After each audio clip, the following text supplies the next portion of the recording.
Where we come from, we each fight for loyalty, for freedom, or perhaps enlightenment. But not here. Here we cast aside our disparate beliefs, our barriers and preconceived notions, and band together as a global force to engage in the largest competitive battles the world has ever seen.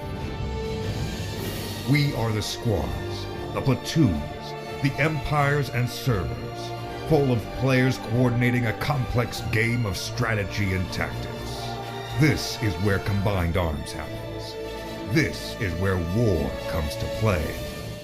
This is ServerSmash.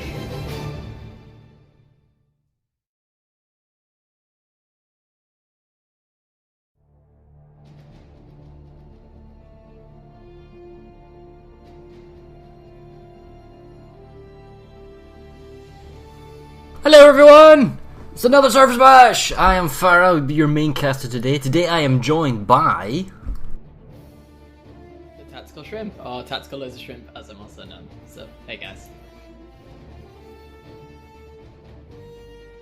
There we go, sorry about that. Right, so if there are audio issues guys, now's the time to mention it. If Shrimp's too quiet, do shout out in the chat and we'll get that fixed before the game actually goes live. But, today is our final round robin game.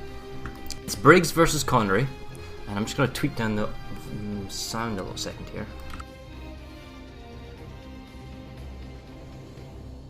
There we go. So today's games is extremely important. We've got Briggs versus Connery, and these are basically both teams fighting for their place in the to get into the playoffs, which will be kicking off in 2 weeks.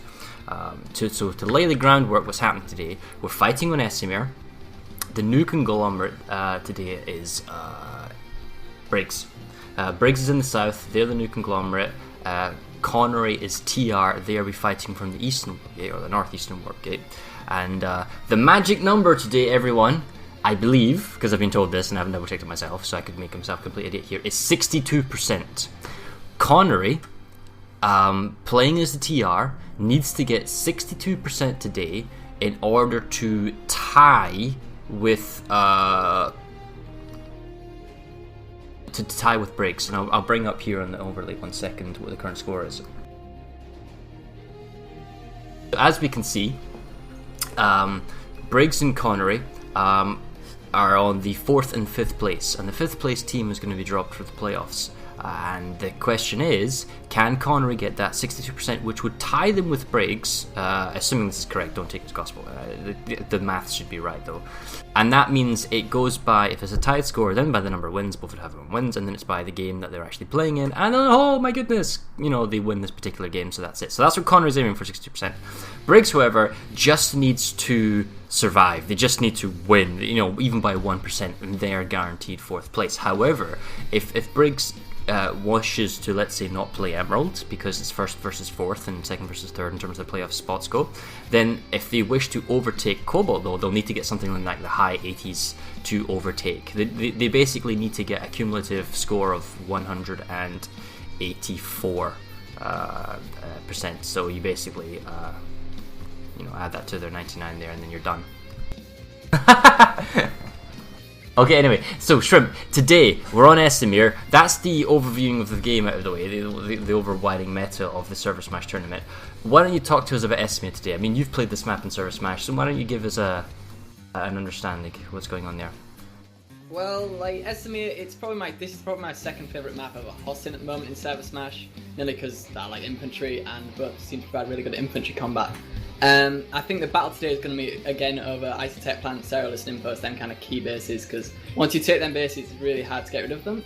I do believe also we reverted back to the old method of point capturing, not the new victory points, so don't worry about that, that shouldn't come into play. Honestly, it's going to depend. I think this match, like all matches, is going to be dictated by the air, and it's going to be a battle about air like it always is, and whoever gets the dominance at the beginning is going to just carry momentum through to the mid-round, and then they're just going to seize the game. Whether or not it's a dominating victory, I think that's what matters, right? You said 62%, was it? That should be the correct number, yeah. Yeah, so whether or not they manage to get that, regardless, I think whoever maintains the air dominance will kind of eke the win out eventually. So today guys, I'm doing PlanetsideBattles 1. and my co-caster is Shrimp. Shrimp will be doing some really shiny camera work, which we're just going to upload to YouTube at a later point because he can't stream today. I'm doing streaming to PSB1. PSB2 is actually secondary commentary today. That's going to be done by Sergeant Mile, who, by the way, did the maths for that 62%. So if it's wrong, totally shoot him. And Poonanners. Poonanners is helping him out as well. So they'll be doing PSB2, possibly 3. I don't know what Poonanners is going to stream to. So in case you want to watch alternate commentary, you know, where I don't just hijack the mic the entire time, then there is that channel over there that you can go watch. Anyway, you're saying, Shrimp. Yeah, before you were saying about your Miller biased casting, right? Well, Miller's going to win this game, clearly. Miller, definitely. It's all about Innie and Miller, right? Okay. So, this game, it's going to be heavily dictated by air, as always. Last time, I wasn't playing in the Miller match, unfortunately, but the air hammer really came into its own against... Was it Emerald, I believe? Yeah, Emerald, of course it was. So, hopefully, I believe it's Briggs playing NC. So, Briggs, if they exploit that air hammer, we can see some really, really nasty results for the Connery air, just getting wiped out. Connery, though, you know, they haven't had the best start in this tournament. Like, not doing too well, but I believe they can do well. It's going to really come down to the infantry playing the bases, I think. Max plays, they're going to be big. Farah, what would you say? Which Max would you say has got the advantage in ServerSmash? TR Max or NC Max? Go on, which one? It depends how good your pounder accuracy is. Pounders, yeah, right. I'd say for the majority of these bases, NC Max. You can always slap slugs on there. The NC Max is strong, don't get me wrong. All the shotguns and close proximity stuff. But Pounders are the perfect anti-Max Max. I mean, I personally prefer the Pounder more because there's not as large an element of ground vehicle warfare here as there is that you would prefer to have NC AV Maxes for. Yeah, I mean, like, I'm not a Max scrub. I like my infantry, I like my Beetlejuice. So I don't know too much about the Max play, but NC Maxes really do rustle my jimmies, so, you know, hopefully we'll see them come into the play with the shotguns close range. So the important play here for the South, because Briggs is playing the new conglomerate from the South, Watterson's Redemption is going to be an important kind of pinning down base. They'll need to get a cap on ice and mining operation before Matheson's Triumph is interdicted, just to make sure they have a potential link into the tech plant and Connery doesn't get it for free because of TR. Conversely, Rime Analytics is a juicy target. We've seen many a team go straight for the jugular, going for Rime Analytics from Matheson's Triumph, to be seen whether or not that plays off. If Connery has any hope today of getting that magical 62-ish plus percentage points, they're going to have to go for Freyr Amp Station. That is where it's going to be had. They need to push Freyr Geothermal, they need to get Freyr Amp Station 3-point multi-point base. It's the easiest of all the large outposts to take on Esamir here today, and if they can capture Freyr, it allows them to push substation and then perpetually be stuck at Snowshear, but also push into Freyr Network Compound and get the traverse leading into Matheson's Triumph. Getting Matheson's Triumph itself is an extremely difficult ask and may not happen, especially with you've got such stalwart defenders. Chat just said, why 62% a dominating victory? It's not a dominating victory, we're thinking of wider meta here, but you're 2 minutes behind, so never mind. Moving on to the tech plant, it is totally doable. Normally we don't see huge numbers, but this is something Connery can do. They can get the tech plant. If they lock it down, they can get ISIS Southern Camp and fight for Watterson's Redemption. If they get their hands on Watterson's Redemption, great opportunities to go into Bridgeward, Pale Canyon Chemical, Old Shore, Ellie Tower. Moving on to the Biolab, well, you would have to favour the NC here because it's a Biolab. You know, so I mean, it's not impossible to get the numbers, but it's a very big ask here for Connery. It needs to be as big of a surprise as when Miller beat Emerald. You know, they really need to come out strong and they need to start hitting it. I mean, if I was to pick a strong team here, I'd have to pick Briggs. I think Briggs is the dominant team in coming into this match. But I was proven wrong last week, so maybe I'll be proven wrong this week. But we'll just have to see what's more traumatizing, Banshee or Airhammer. Yeah, I mean, as you're saying about Briggs, I have to say Briggs is, well, it's my favourite server. I mean, apart from Miller, of course, but I love Briggs. I like them. Is that because you can be the lag wizard when you don't play that? Yeah, every now and then, yeah. No, I just like Briggs. I like the Reddit. It's always real nice and chill. Get Iced Guy. It's just pretty funny, really. And they've got some great outfits, some great individual skill as well. I think it's Juggernaut. They're really, really good. So, you know, as well, they're harasser players. You don't see a lot of servers use a lot of harassers, and Briggs are really good at it. There's a few things here about the team composition which I'm very interested in. Now, I don't want to draw drama here or salt or anything like that. I just want to talk about, from a tactical game point, the team composition.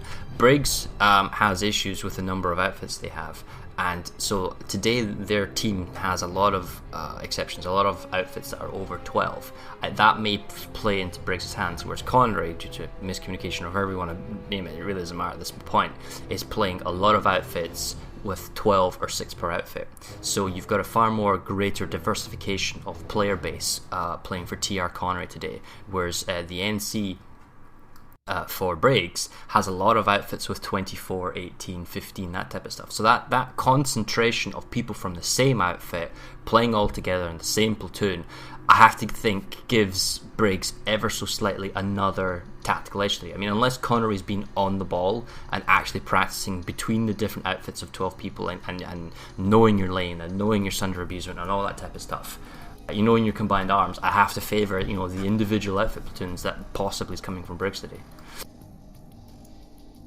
Yeah, I mean, just that familiarity of like playing together like on a regular basis, just on live server, makes a massive difference when it comes to ServerSmash. Just being comfortable working with the same guys, it's just really, really nice like ability to have. Of course, if you play something like PSB, PSBL, like it just any competitive environment really, as long as you're playing with the same guys, it's just really nice when you finally get into a competitive like situation. You know you can depend on those guys. You know your strengths and weaknesses. So like you say, it's a small advantage, but it can make a big difference.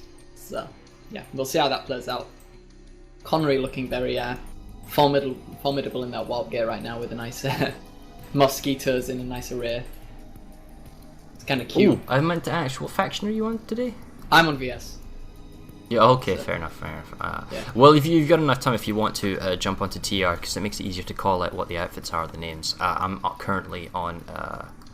wait a minute, actually, what character am I on? No, I'm on TR, so if you want to go NC, yeah, I'll go to cool. NC quickly. Yeah, I'll start recording yet, so... Yeah. Cool, yeah, so basically what we do is we've got Shrimp here. He's going to be doing... I'm just trying to TeamSpeak off. Shrimp here is going to be doing a higher video recording. So basically, you guys accuse me of looking at the map a lot, and that's true. I do look at the map a lot, but that's mainly because I'm doing that sort of Force Commander look down overview. It's a little bit less chaotic because it's Esamir today rather than Hossin. Shrimp's just going to be doing battle camera work, and we'll upload that to YouTube, so we'll have lots of shiny footage for you later. Right, now while Shrimp's away setting that up, I'm just going to play our last intro video, and then we'll come back for the beginning of the game.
Okay, here we go, guys. Sub 1 minute and 10 seconds to go. I am over at the Terran Republic Warp Gate. Are you down in the new conglomerate one? Yeah, and I've just started recording now. So. Final predictions then. What do you think? Who's going to win and what do you think the plan's going to be? Sorry there, I just you interrupted. What your final predictions? I think, I'm going to say Briggs. I think Briggs is going to take this. You know? I'm going to be cheering for Connery today. I mean, don't get me wrong, Briggs is cool, and we've got a special place there for them, and I wish them all the best of luck here. But I'm going to be cheering for the underdogs today because it's a long shot. It's very hard to get 62% on Esamir. So come on, Briggs, show me what you've got. Can Connery, be a Rudy, be the underdog for me. Yeah, Briggs, you do your thing. Just don't put him in a Barbie. Every time I play you in TeamSpeak, I get that message. Oh, look, another shrimp on the Barbie. Ha ha ha. No glitch, no glitch. Man, I've just been told that video I just played didn't have any audio. Oh well, rip sound. Oh god, yeah, I did the intro video. It doesn't really matter. Here we go. 10 seconds. 9, 8, 7, 6. It's too much Radlock, guys. That's why we can only have one video with Radlock. That's why there's no audio. I'll fix it next time. Everybody. Reaver's heading out. Oh. Very pretty. This is a very good question. Oh no, I've got audio. I was like, why have I not got the audio? I do have audio. Yeah, okay, so Mosquito Force, here we go. For the crown. I wonder how many, because Connery's got quite a mixed player base. There's a lot of, people from, Japan, Korea, I guess some European masochistic players also play on it. Or just a heads up, we can't hear your stream. No, you can't hear the video, but you're on a 2-minute delay. The rest of the stream's fine. Okay, cool. Hi, Robert. Bye, Robert. Oh, hey, Rob. Hey, Rubbles, yay. Right, okay, Briggs, some have just dropped at Esamir Biolab. Looks like they're going to go for the Biolab first, take advantage of them maxes. So there's a bit of an air battle over Esamir. Anything where you are? Well, Connery's dropped the higher numbers. There's currently an air battle going over Esamir Biolab, which is I'm kind of observing at the moment. There's a lot of yell chat for the crown or for crown. I wonder if that's just our Korean players with copy paste going on there, because that's their quote unquote server name.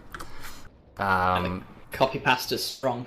Big drop by Briggs. Huge play for Watson's Redemption. Check that, 48.96. Definitely showing their opening hand. Mounting Pass isn't ticking down. Matheson's Triumph has been interdicted before ISA mining or operations could go through.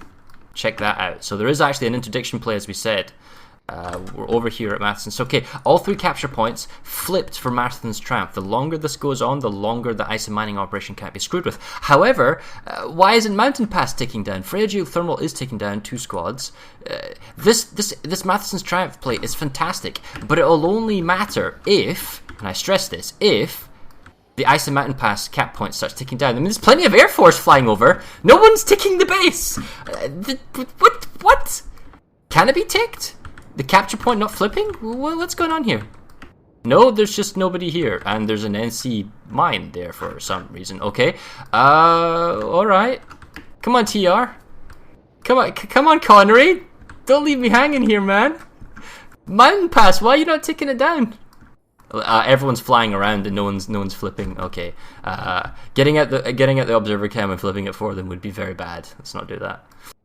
Okay, so anyway, Freyr network compound ticking down. Freyr substation, interestingly enough, is not ticking down. It makes me paranoid, because the last time this happened, right, it's because we didn't set the bases so the bases could be flipped. So, okay, no, it's actually flipping. This is not an issue. It's just people aren't flipping instantaneously.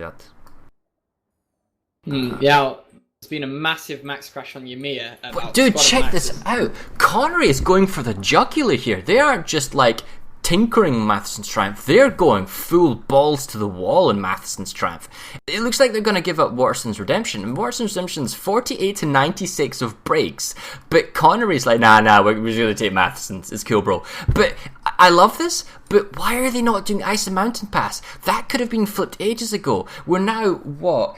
3 or 4. This base could have been flipped in about 30 seconds and it still hasn't ticked down. That would have been a free tech plant capture, going into Southern Camp. Now you're going to have Watson's Redemption ticking down. It'll go through, and then Southern Camp will be a free capture for Briggs. So as much as I love this opening play here from Connery, and it's really showing an opening statement, what is going on at the Biolab in Esamir? Esamir South. So Briggs have dropped on it, and they're just holding the point so the TI don't get any connection to the Biolab. It's really, they're really holding smart they're interdicting the cap points, are they? Yeah, they are. I see it. Sorry, the camera's a bit junky there. Now, it's probably too late now. If the Biolab starts ticking down, it's about sub 3 minutes. Biolab's a few more. No, Connery's doing really, really good here. No, the interdict... No, sorry, Briggs is doing quite well. Looks like Connery's finally cleared it. Yeah, they got it. So that's a 4-minute tick down. You know what? I'm not entirely sure. What is it? Sub 3 minutes? It's like 2 minutes 30 on a Biolab when it ticks down, or that's a 3-pointer Biolab, not 4-pointer.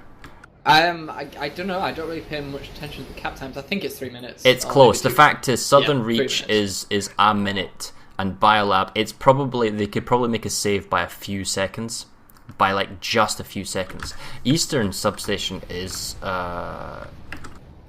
just warp over there. Or Southern Reach. The capture point is still not flipped. I see a new conglomerate motion sensor. Okay, some TRs coming from the Biolab. And surely going to get the point there. Okay, here we go. So yeah, so the point is now flipping finally at Eastern Subway Substation. It can't really be messed with.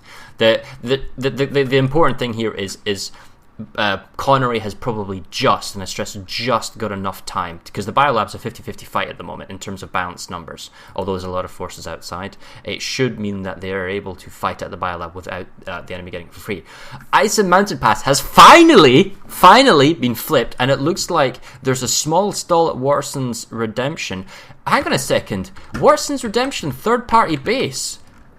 Could they steal this? Completely forgot about that. It's a no, they can't. Okay, but the fact is, Briggs needs to be aware that Connery could have theoretically stolen Washington's Redemption had they dropped enough people on the points. It's a multi-point large outpost, right? And it's the third faction, which means you could have stolen it on the last 7 seconds. You know, if you just drop in, flip some points. I don't know what's happening. Like, I'm just thinking Ymir now. Briggs. Just such a huge footholder right now. TR can't get anywhere near the points. Briggs have all 3 points. Less than 2 minutes now for Briggs to cap the Biolab. Really, really strong play from them. Oh, it is. Yeah. No, they've got it. You're right. It was so close. And how close is it? Well, look at this. Mindwatch 152, Biolab 142. 10-second gap. Had Connery been able to get to Ymir and Mindwatch 10 seconds earlier, they would have been able to done something about the Biolab. But now, honestly, Briggs doesn't even need to be in the Biolab. They could all be at Eastern Way and Mindwatch. In fact, they could counter-cap Ymir, Mindwatch and Eastern Way before they even go through, simply because they will capture the Biolab if they had people in the cap points of Ymir, Mindwatch and Eastern Way. ISIS Southern Cap is now being captured by Briggs for free because there's no contest, which means the tech plant will not go through, even though that now that Briggs is redeployed into Matheson's Triumph, and that fight is now going through.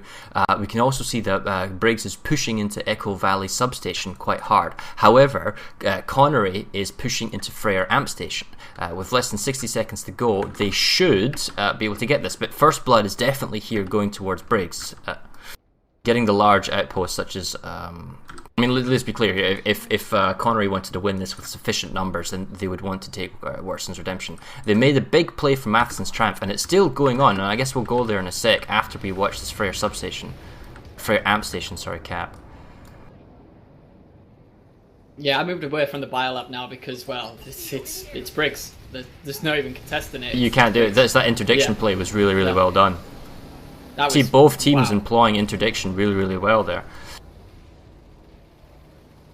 Yeah, I mean, there were some really smart players. Briggs, from the get-go there, knew what they were doing. Connery just didn't manage in 10 seconds. Like you said, that's such a small window, but... Like, it's the base, you know, it's capping the base, and that's all that matters. Getting close, 50 seconds, but Connery's slowly wrapping around, and Briggs is pushing them off slightly different points here.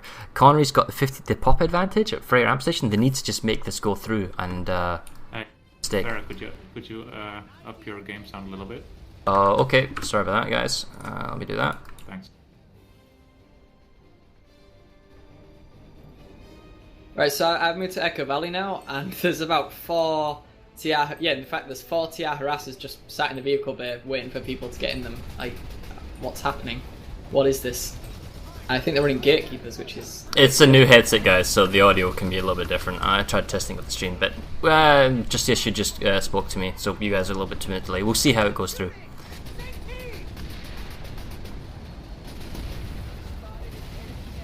Briggs again at Echo Valley. It looks like they're going to get it. I don't see Connery being able to do anything here. Even though they do have overpop, actually. Well, 2-1 about. 2-1, sorry. the advantage... Oh, I'll tell you what, the Biolab, what you could have done is maybe gone for the... then you wouldn't even able to be to charge the generators. Well, Connery's got Mind Watch secured, and it looks like they are... Oh, wait, no, look at this. Briggs is pushing big time into Eastern Way Station. It's not necessarily going to go all the way through if you check the population. Let me have a look. Let's get over there. Also, we can see Briggs is making a save on the amp station. They've got 2... No, they're losing the 3rd point. Population advantage slowly swinging in Briggs' favour. Caught myself a nice little air battle there. Okay, going back to Echo Valley, actually. Let's have a look at this. I don't think Freyr's going to flipping anytime soon. There's just a little bit too much... of Briggs' ground forces. Now the fact is these are exposed open areas that we can see in the map. It's fantastic for Banshee play or Airhammer. Or close air support Valkyrie, question mark.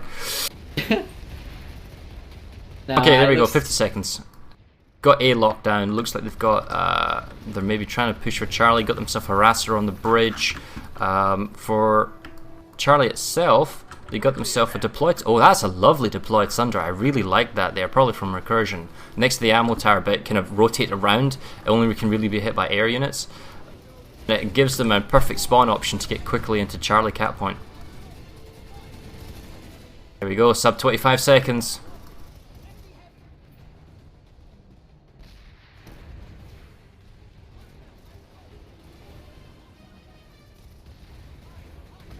See,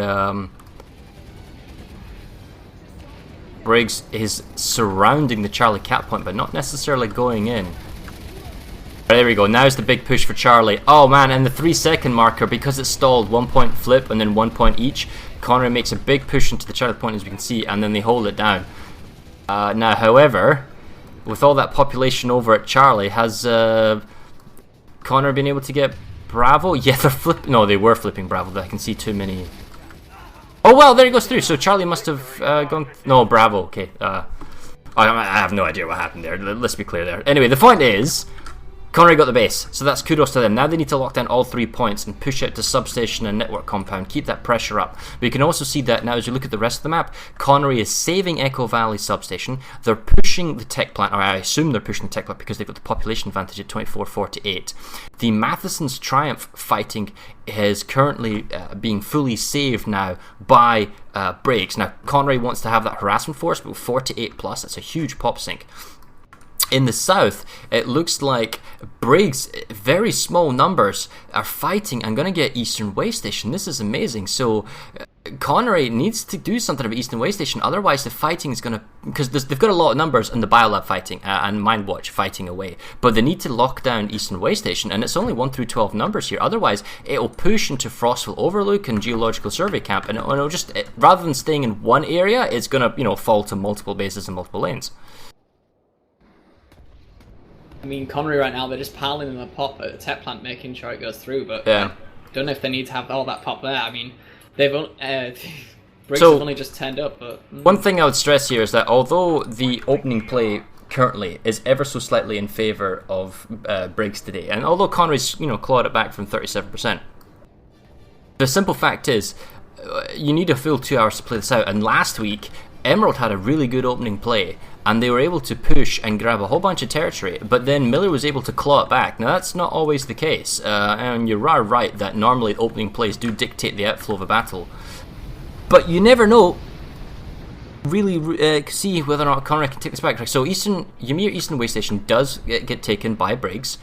Connery is aware of this. We can see they've brought some vehicles up. They're going to have to recapture Eastern Way Station, which is not impossible. You can actually deploy Sunder so long as the enemy can't fight from the Biolab and fire down on you with rockets from the air pad. It's actually a lot easier than you think.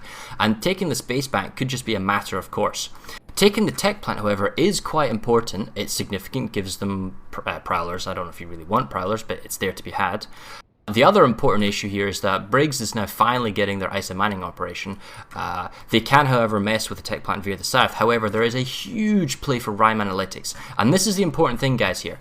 If Rime Analytics drops and is capped, the important thing is Sarah Listing probably isn't going to be captured, it's too difficult, but Aurora Materials is vulnerable. It locks down Matheson's Tramp that can't be messed with, and it cuts off the Freyr amp station. Connery's big play for territory has to be on Freyr and the surrounding bases of Freyr. You cut off Aurora Materials and it cuts off the territory.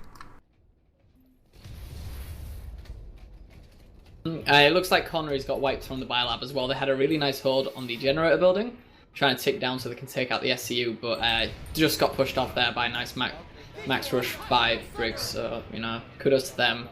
Maybe they're going to retry it. Maybe not. I don't see Briggs pushing out to Ymir Wine Watch yet, but what I do see is a lot of I think it's his future crew in harassers at the legs of the Biolab, so they're going for pumpkins. But I don't really see much for them to destroy. I don't see any Sunders by Briggs because, you know, this is their tech plant after all, so we'll see what they're going to do. It's mostly Connery all inside. We got about 5 Sunders, 6 Sunders coming in from the rear on the V-pad area of the tech plant. Let me get over there then. They're all blocking each other. Jugs. Oh man, it's not obviously. Let's have a look at this. There we go. Briggs managed to get some of their Sunders in, but the last one's GSD failed. Oh wow! Oh. It's a Sunder battle. However, the terminals are up. The terminals are up, so I'd rather just pull a fresh vehicle and immediately destroy the NC one. Never mind. Yeah. Oh well, they've gone down anyway with like less than 30 seconds. It was a brutal fight. Yeah, it was quite a big ass to push in the back. The question is, what has Connery lost here to get the tech plant? Because Rime Analytics is pretty dire with 60 seconds to go and like 48 plus. Echo Valley Substation also needs to be saved, and the Biolab can't be fought at now because Ymir Mine Watch is being messed with. So the southern flank is definitely being supremely pressured here by Briggs. Tech Plant is captured, that's fantastic work. They can mess with ice mining operation if they want, but they need to now make very important plays for Rime Analytics, Echo Valley Substation. These are bases that, you know, they've got the tech plant, it's great, but what cost? Can they keep the tech plant secure? Can they then get back bases they've got? Can they recapture the bases that they've lost? As you're saying that, looks like Briggs just pushed out and said, no, we're having you mine watch, and that's what they've done. They're on the point there, so for now the Biolab it's safe. Nothing that can really happen there. It looks like Rime Analytics is going to be captured. There's just way too many people in the capture point if you check this out on the minimap. I mean, Briggs is just going to... Maybe not lock down, a Sunder would be enough. Okay, oh wow, okay, 3-second push by Maxes is not enough. There's not bodies on the point. So, it is captured by Briggs. Connery YOLO'd him with the Maxes because they didn't really have any other option without the support. Oh, and it's a massacre outside on the cap point. So there's a forced redeployment by Connery. If they flip the point... Oh, okay, so they have flipped the point. However, there's already the 1224 in Aurora Material Labs, so they're just ever so slightly too late. They have flipped the point, they've got it locked down, but to hold it for 4 minutes without spawn options, and they have to kill off the remaining NC spawn options, it's good. And they've got investment in Maxes, that's also good. And they've got the lockdown, that's also great. And if Briggs captures Aurora Materials, they will be cut off. But so will all the Freyr bases. And in fact, the entire Freyr lane's been abandoned. Look at this, Freyr Amp Station, 1224, no defensive forces. The Echo Valley Substation has been saved. The tech plant is still being heavily contested. However, there's a cap going to ice and mining operation. That's good for Connery. The Mine Watch is being lost, and Frostfall Overlook is being lost. So this is the southern lane. I don't know what the populations are exactly, but let's check this out. Yeah, it's pretty much bang on. So yeah, it really just comes down to, is the south too weak for Connery? Can they rotate? Can they afford to rotate? Have they got the right kind of numbers? It's the strength composition here from Briggs beginning to take its toll, you know, where you're slightly outclassed in one of your particular lanes. The centre here is really strong for Connery. It's whether or not the south can hold up and whether or not the north can stabilise. They've got population advantage of raw materials, which we're going to go check. They've also apparently got air control. I'm not seeing Connery's, so I'm not seeing Briggs' Air Force, I'm seeing Connery's Air Force surrounding their main bases. Really taking out the exposed Sunder forces at Raw Material Lab. So it's going to kill off anytime spawn options unless they have a stealth Sunder. Although triple repair Sunder all mixture of Basilisk and Walker. That's interesting. I guess it's the most effective anti-air combo. Capture point retaken Aurora Material Labs by Connery. Rime Analytics tanking down and being saved by Connery. Tech plant slightly being harassed, although being saved. Ice and Mining Op still ticking down. The Freya ramp station, however, 2440, and this is the problem, that the forces that were in the north had to go to Aurora, had to go to Rime to make a save, which means they've left Rime amp station vulnerable, and that is going to be the important play here. Briggs needs to keep pressure on Echo Valley. They need to keep this pressure up. They're going at Rime Analytics. They need to make a save, at Rime Analytics. And in the south, just keep doing what they're doing. A pressure away at Minewatch and Frostfall. However, if you're Connery, you need to make a save at Rime, you need to apply pressure to Redemption, and then you need to get the tech plant locked down and push out to Mining Op in Southern Cap. It's a lot of difficult asks because you're basically splitting from one lane into two lanes. We're watching the Rime Analytics cap here. What are you watching at the moment? No, I'm at Ymir Southern Watch, I think it is. Yeah, no, Ymir Mine Watch. What am I doing? Briggs just made a massive counter push there. They got pushed off once and now they come back in full force. Maxes galore, and wow, what a hold. 1 minute 30 left on the cap point. It looks like they're going to secure Ymir Biolab.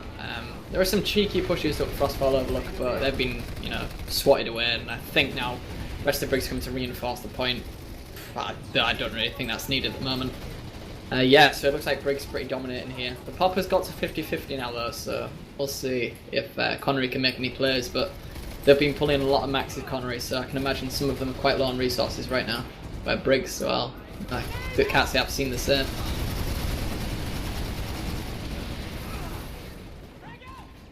And hopefully my recording's going great. Well, we're currently watching Rime Analytics in the main stream here, and the Briggs force has made a save on the capture point at Alpha. Their base is going back to a full resecure. However, they do have quite a lot of numbers used on Rime. This is going to give, 50-50 numbers are now back at Freya Ramp Station, so Connery's made a save. Briggs has made a save at Ice and Mining Operation. Tech Plant still ticking down, which means that technically Briggs is in control of the cap point. We'll check that in a second here. Frostful Overlook's been saved, however, Minewatch is being lost and is about to be fully lost. So the biolabs are going to be even more safe. And the thing is, you're not going to get through Tail and Beer 4. That's just not a base that's going to go through. But Connery needs all the territory they can get here. And it really comes down to a certain point where Connery might be thinking, you know what, we can't win this game by enough to get into the playoffs. But let's not go quietly into the night, as our Reddit post says. Let's win this. I think that is objective number one here for Connery. Win the game. And the southern flank needs to be dealt with. Now, I don't know if they have forces to redeploy. I don't know if they have QRF. But the issue is, this southern Briggs force is stronger or has outplayed the southern Connery force. In the center, the Connery force is doing quite well. However, they need to reacquire Rime Analytics.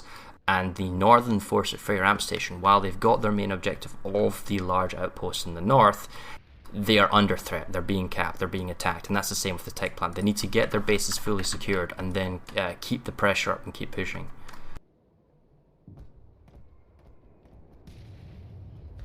On the tech plant now. Yeah, I'm there as well. Briggs got loads of Sunders in the vehicle bay. Really nice hold on point. I think this is going to be a nice even fight. At the moment, Briggs definitely got a vehicle advantage. Now this is the issue here. The vehicle pads were left undestroyed. Now realistically speaking, Connery didn't have the opportunity to push up or make use of the terminals. Briggs was here basically from the onset as soon as the tech plant was captured. But oh no, I tell you what, I was going to say the main reason why there are so many Sunders in this vehicle bay area is because of the VPANs, but actually these are all gate diffusing Sunders, because you can tell by the little module. So they probably drove them in. They're systematically beginning to lose the Sunders, but it's all about tempo play. The longer Briggs can keep the tech plant ticking down, it's now going to be like a 4-minute base secure. Yeah, if it flips now. Sorry. No, it's just saying it's tempo play. So of course. So you can come back 4 minutes later. We saw this happen when the Mercenaries, Viv and Bob Squad did against Emerald on the tech plant on Hossin. What was the one again? Down at Mulak. So they were pushed off after 4 minutes of holding it, but they just went back like a minute or two later, and then from a 7-minute base capture, it just became like another 3-4 minute base capture because the enemy, the defenders in this instance, Connery, had to leave rather than stay the entire time. You see the SU's being charged as well. Yeah, so they're going for the overload, make sure they can take the point. But I don't know if they're actually using the spawn room. I think they'll be using Sunders around the base, but at the moment I'm just stuck in here in my cam, so you can Still 5 Sunders and the V-Bay, 4 Briggs, so I mean they've still got the vehicle lockdown. The external, I mean, okay, so there's a deployed Sunder externally for Connery, and it doesn't look like they've got control on the ground floor, because this is where you'd want a Sunder here in the central bay, and you'd want to get rid of... Briggs has got this locked down. There's just too much firepower on the rear vehicle bay that this Connery force can't contest with. They've got 47% population, but they're all running from outside and running into this firing line. It's the wrong approach. They need to crush the Sunder force in the rear. They can't just be running from the spawns, coming through from Banana, coming into long doors. You're playing into the long-range defensive play of NC weaponry. And we also see that Echo... so Rhyme Analytics ticking down. But Echo Valley Substation is ticking in favour of Briggs here, the fresh counter pressure. Now you're saying, sorry? Sorry, I was just saying there's much more than 5 Sunders here now. Let me count. 1, 2, 3, 4, 5, 6, 7, 8. 8 Sunders I can see at least for the NC now, just in the B there. Yeah, they're not getting close to that. Rip. Connery, like, here's the thing. How would you break this tech plant hold? Like, if you can give me a quick answer, I don't know. What would you do now? Would you just like sacrifice it, or would you try and break it somehow? Like, it needs to be something organised. You need to do like a balcony drop, and if you're doing infantry only. So I'm just listening to the proxy chat at the moment at Echo Valley Substation. It looks like Connery's made a save with 30 seconds to go. If you're talking tech plant, and this is wonderful play here by Briggs, they're retaking a tech plant that's owned by the enemy team, not neutral factions. So I mean, this doesn't bode well here for Connery, and you can see that massive block of Sunders, and you're right, it's a big giant blob. Honestly, at this point, you probably can't really contest with this unless you bring 12 of your own Sunders and you drive in, and then the vehicle terminals are dead. I suppose that's a benefit, but unless you bring in your own 12 Sunders and you brute force it, which you can do because you own the other vehicle terminal by the spawn room, then it's all about a balcony control. Get the high ground. I would drop on the balcony.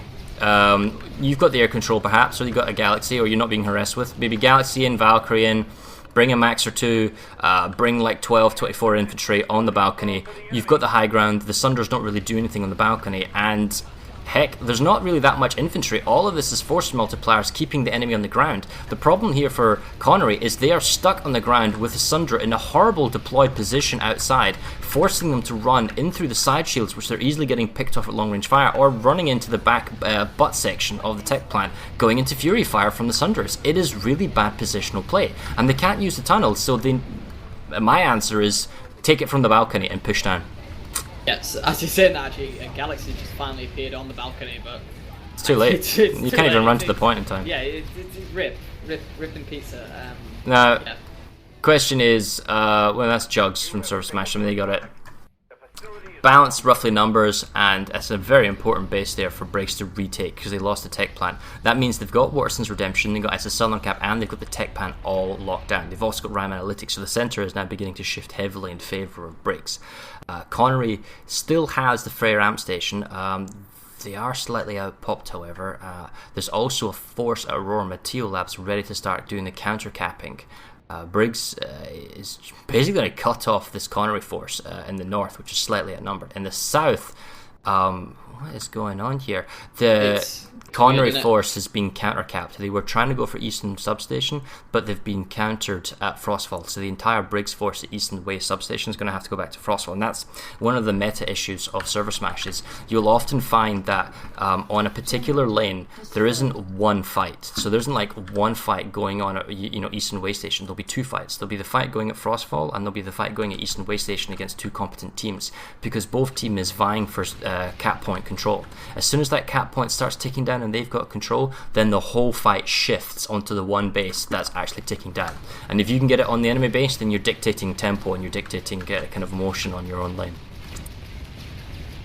See that there's a twin repair battle Sunder, and then twin furies in the cap point. So I mean, it is just being abused force multipliers here. Briggs is just not really having much mercy for the Connery force, and the Connery guys, VPAS destroyed, is being kept destroyed by the enemy team, so they can't bring out their own multipliers. I wonder if anyone from Connery some of their prowlers. Wow, really? Okay. Yeah, he just took out Liberator. That was a really nice shot. I got a nice view of that. Sorry, carry on. Cool. So yeah, the point is that they do have vehicle supremacy-ish in that they've got the vehicles on the south side. They really just need to pick off the Sunders by finding the right angle. But the fact is, if you can't pull a vehicle from Frostful Overlook, pull it from Geological Camp. Go one base back and pull the vehicles you need to breach or pick off the enemy team. Right, now, importantly, the center is beginning to really take off here. The tech plant has been saved, taken by Briggs, and there's 1224 of Connery on the tech plant. Can't do anything. They've been counter-capped at Icy Mountain Pass, so their population is in the wrong place at the wrong time. Now, the good thing for Connery is Watson's Redemption is ticking down. If anything but a harassment, it keeps the Echo Valley substation safe. Sarah Listening Post is being harassed from Rime Analytics. It's a small issue, needs to be matched, about 50-50 numbers. You've got pop advantage, that's fine. The Icy Mountain Pass, however, you need to get your forces back from the tech plant onto the mountain pass and make a save so you can re-threaten the tech plant. And this is basically Briggs doing what Connery couldn't because of the nature that, because they got Watson's Redemption, they got the second cap on Southern Camp. So even though Misa Manning operation couldn't be captured for a long time, because of the neglect of Watson's Redemption, Southern Camp allowed the cap into tech plant, and then by the time the tech plant went through, Isa Manning operation was active. That means these two capture points, it meant that Connery were never able to lock down the tech plant because they had to do two separate attacks at Mining Op and Southern Camp. So it gave Briggs the ability to counterattack on the tech plant. And now that they've got it, they only have a single focus point, that being Mountain Pass. So it's harder here for Connery now. They need to make a save and then they need to push back on the tech plant. On the north, and I'm going to go to raw material labs in a second here, guys. And I realize I'm looking at the map here, but I'm trying to explain what's going on. Because of the Rime Analytics capture, we've got a really strong push by Briggs going for raw materials, which will cut off all of the Freyr amp material. And it doesn't matter what bases are capped further because they'll cut it all off. And it realistically just cuts off all the territory. And the strength of the Southern Warp Gate, the fact that you can cut off the Freyr amp station. 60 seconds to go. We're now currently looking at a raw material lab. And that's a lot of maxes. And it's a lot of infantry. There's no Connery Air Force. Briggs has got triple repair galaxies basically just hovering around the base, keeping their Sunders safe, which they've got about 3 or 4 from outside, not including the stealth ones that I can't see.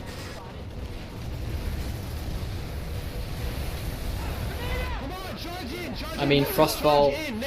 Wow, again. Big push by Connery coming in from the small stairs. Max is pushing into the capture point. Lots of EMP grenades. They're affecting the Maxes. They've got more Maxes. The Maxes don't have any engineer support, however. But the extra flux of infantry, that was a very good, strong push by Connery onto raw materials lab. You know, I just made it in time to see that, and wow. Like, There's a counter push by... Thing is, there's a counter push by the Briggs Maxes. Now they're slowly beginning to be chipped down here, and it's all about who can reinforce the capture point faster. This has got to be one of the best battles I've ever seen for a point in ServerSmash. Wow. It looks like the TR are winning, but I don't want to say anything just yet.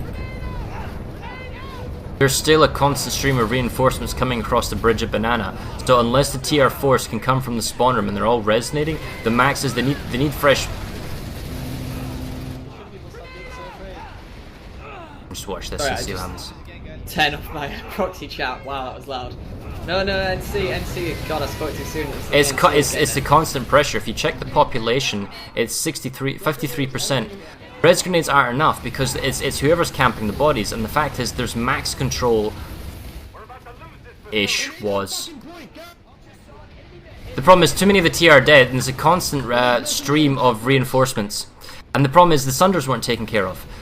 Now they're being taken care of because the Air Force is here, but it's too little too late. The Air Force has turned up, but because of the spawn center on Banana and the very, very short respawn time run back to the capture point, it's going to be captured. Oh, this is painful for Connery. I mean, they got close, but the problem is the runtime from the spawn room, right, guys? If I show you here when I come back here.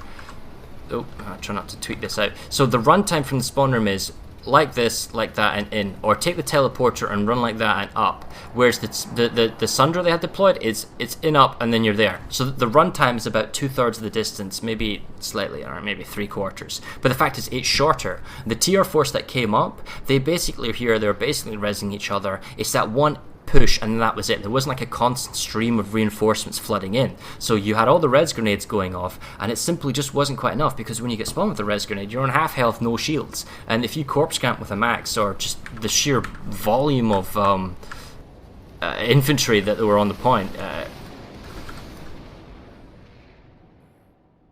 Briggs took it. And then we can see the consequence of this. TR forces are unable to redeploy onto Freya Geothermal, onto Freya Amp Station. So the Amp Station is now going to be captured, although the substation is still ticking down, which is cute. There's TR needs to counter push. I mean, their air force, the BAM air force, is all over Mura Matera. It's like a rash, but it's not going to do anything, because the spawn options are now from the spawn room. So you can sort of kind of throttle on the externals moving into the cap room, but you basically need spawn options now. So that's what we're seeing. We're seeing Sunders, Lightnings, force multipliers being brought to raw materials. But the population's all kind of disjointed and out of position at the moment.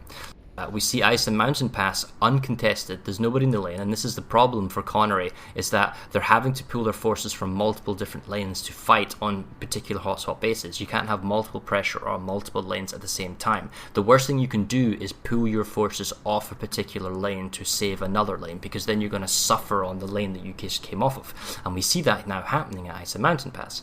There's still a small harassment force at Sarah Listening Post, and look at the pop sync that's drawing in there. 2-to-1 numbers, 48 plus, so it's not going good for Connery Sarah Listening, simply because of the population. In the south, we see a very good push by Connery going for Mine Watch. I guess we'll go double check. We'll come back to raw materials in a second, guys. But it looks like they're losing the secondary base of Frostfall, with 50%, 30 seconds to go. 60 seconds to go, they've lost the cap at Esamir Mine. It looks like it was really just a small squad being harassment. Connery back on the point at Frostfall though, so... Oh, well, that's a good thing for Connery there. So they haven't lost any more territory. I mean, the thing is, pushing from Frostfall to Eastern Way Station, you can actually drive a Sunder up into this section here and deploy in this small little gap here behind the wall. Keeps it safe from rocket fire on the pad, and it gives you a very short run time to the capture point. Match that with surrounding Sunders, repair Sunder on the other side, maybe some air force, and its Eastern Way Station is actually quite an easy base to capture. However, you need to do tempo play. You need to get 3 minutes back from Frostfall to full resecure it, then you can push Eastern Way Station. Alternatively, you could just dump your population on Mine Watch, because you've only got a minute to go. So I mean, the options are there for Connery how they want to do it, but they need to basically be doing 50-50 fights here. So Sarah Listening Post, the fact that there's a large amount of population being tied down by a small NC force, that's not good. The Ice and Mounting Pass, they're out of pop because they're at Sarah Listening Post, so they need to match up and then win back Ice and Mountain Pass. Otherwise, all the fighting is going to be at Sarah all the time, which is not good enough. We see the TR force. They're probably going to recapture raw material labs here, guys. But the issue is, because of the cutoff, because that the fighting couldn't be kept to Matheson's triumph, because Rhyme Analytics was captured, it means Aurora was captured. It means, therefore, this very good, strong push from Fair Amp Station has been lost. Now, the question is, what can Connery do about it? Can Connery get Aurora Materials Lab? Can they get Rhyme Analytics back? Can they save Ice and Mountain Pass? These are all very important plays. Oh, wow, and as we say that, they're back at Frostfall. Beaconing in with a max, must have kind of dropped or rezzed in. This is the problem. As the Connery force, they had control of the point. They've got a spawn Sunder right next to the point. With 13 seconds to go, I don't know if there's enough Connery outside the base. Briggs is possibly going to take this. Ooh, Briggs, just a massive beacon drop as well. Big wave of them, so... This is the thing, you when a base is so close to capture, you can't abandon it, and then it was taken, there you go. And this is the thing, we were talking about tempo play, the simple fact is you can't abandon the point ever, and Briggs is doing a really good job at redeploying or coming back to a base that they get pushed off of and just applying pressure all the time. So that is another base that now goes in favour of Briggs. They've got Frostfall. They're now probably going to push up the geological because they've got population there. Whether or not they can push into Terran Bale 4, looks like they've got some people there. Maybe they want to harass, but it's a large multi-point base. However, it would be cut off because of Echo Valley Substation. So Terran Bale 4 and East River Sky Station would fall, and that is intrinsically the value of Waterston's Redemption. If you can get Waterston's Redemption, you don't get cut off at Echo Valley. If you get Matheson's Triumph, you don't get cut off at Rhyme Analytics. And those same kind of options are not necessarily there for the Eastern Warp Gate if they push south. It's kind of like map advantage, I suppose. But Mountain Pass is going to go now in about 6 seconds. Let's see if we get over there in time. 2 seconds, 1 second. It's not 1 enough. second. Max's infantry jug. So the Galaxy's there just a little bit too late to drop on the capture point. They've got themselves a backup Sunder, see the Terran Force. But the thing is, that will only work if Zero listing is fully resecured. At any time, no, they can't. They can't cap it because Charlie at Zero listing is still under contention.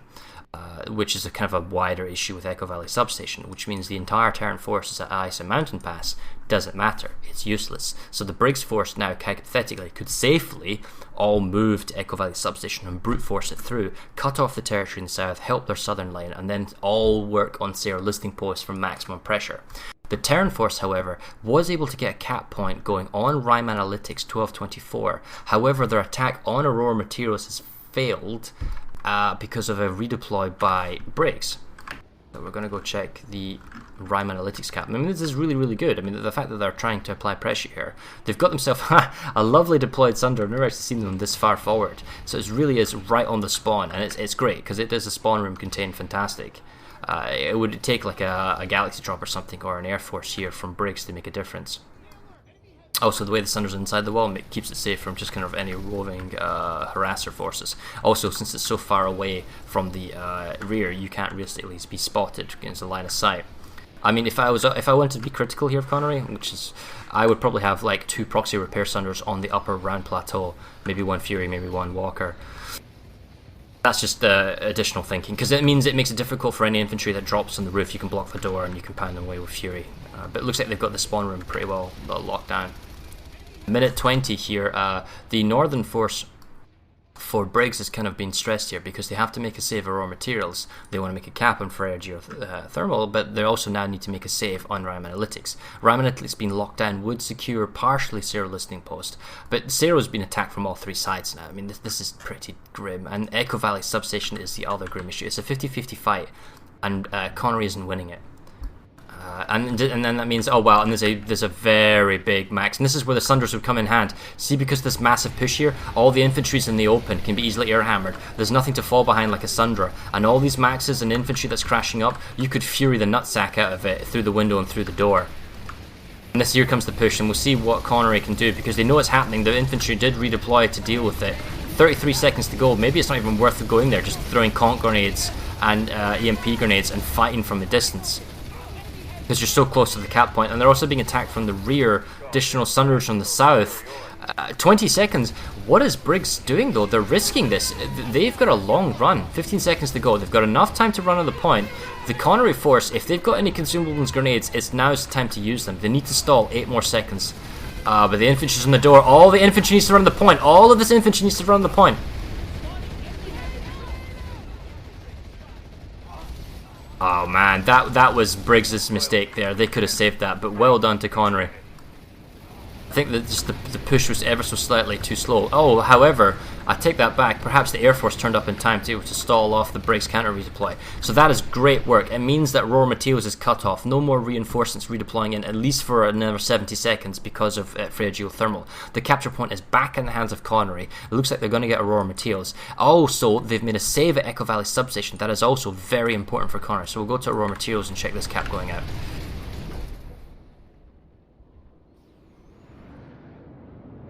And Geological Survey Camp, there's a dual Fury Sundra on the point for Briggs. Oh wow, check the proxy Sunders north of raw materials. Look. Head up there.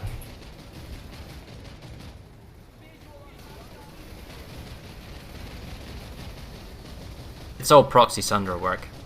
Oh yeah, that's... Check the Connery Sundra flying the American freedom flag.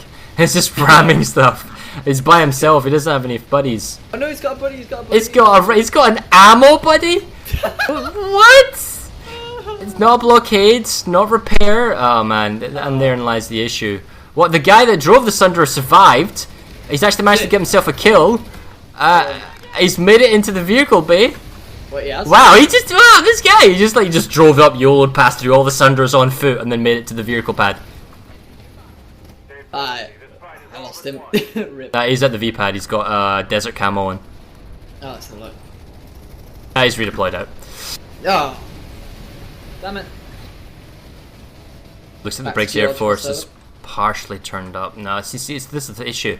We've got a concentrated force of Briggs Thunders all working as a team, and unfortunately Connery's got ragtag solo guys coming. However, I was about to say they got the base, and it stops on the 1 second marker. Oh man, that is brutal. 1 second save by a 64% over. Man, that's ruthless. Now the fact is, if this was anywhere on the southern lanes, the Briggs force would re-attack. So the Connery force, I want them to see them re-attack big time on our material lab. But it could just be that those Sunder cluster forces is just too hard for the Connery Air Force to deal with. And we see that Rime Analytics is saved, got a huge population. Echo Valley Substation has been saved. That means Sero Listening Post can only be attacked from one location, Mountain Pass. And this is the Jugs Force now on Sero Listening.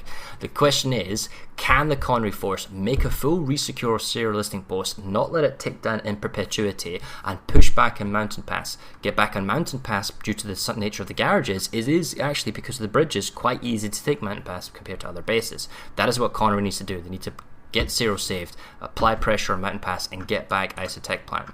Aurora Mateus, however, I'm assuming they were able to redeploy in because the Freya geothermal went through, and that means that Aurora Mateus was no longer cut off. And if that is the issue, then we have an issue, because there's so many Sunders, 96 plus population. Heck, at this rate, the Biolab is potentially under threat from Mani from the north. However, if I was the new conglomerate, I'd probably want to lock down Rime Analytics, because the Zero's already been flipped with. It would keep the base safe, and that way you wouldn't be cut off behind, because the threat is, if from Aurora Materials, if you push north to Mani Biolab, you can get cut off at Aurora, and the territory you have will be lost. Similar to what Briggs has done to Connery earlier in this game.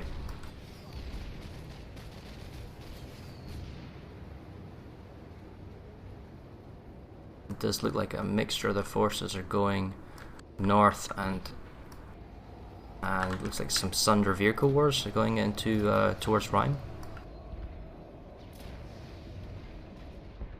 A geological survey camps, nice save by Connery there, but sorry, carry on. Well, the tempo play is in favour of Connery at the moment because of the camp down, but you see that the Briggs force is not leaving Aurora Materials, they're staying for the full resecure. So whereas, for example, in certain instances at Frostville Overlook, Connery would leave Frostville to go deal with another fire in another base. Too much of the population was the capture point, it allowed Briggs to come back and recapture a cap point.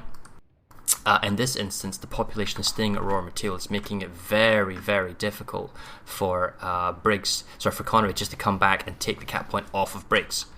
Although, with 90 seconds to go, a lot of motions, but there's nobody on the... no, they got a couple of guys at the point. There's a max on the point. That's quite an important incentive. It means they can't really be infantry only. They got plenty of motion sense as well. Got a couple of claymores.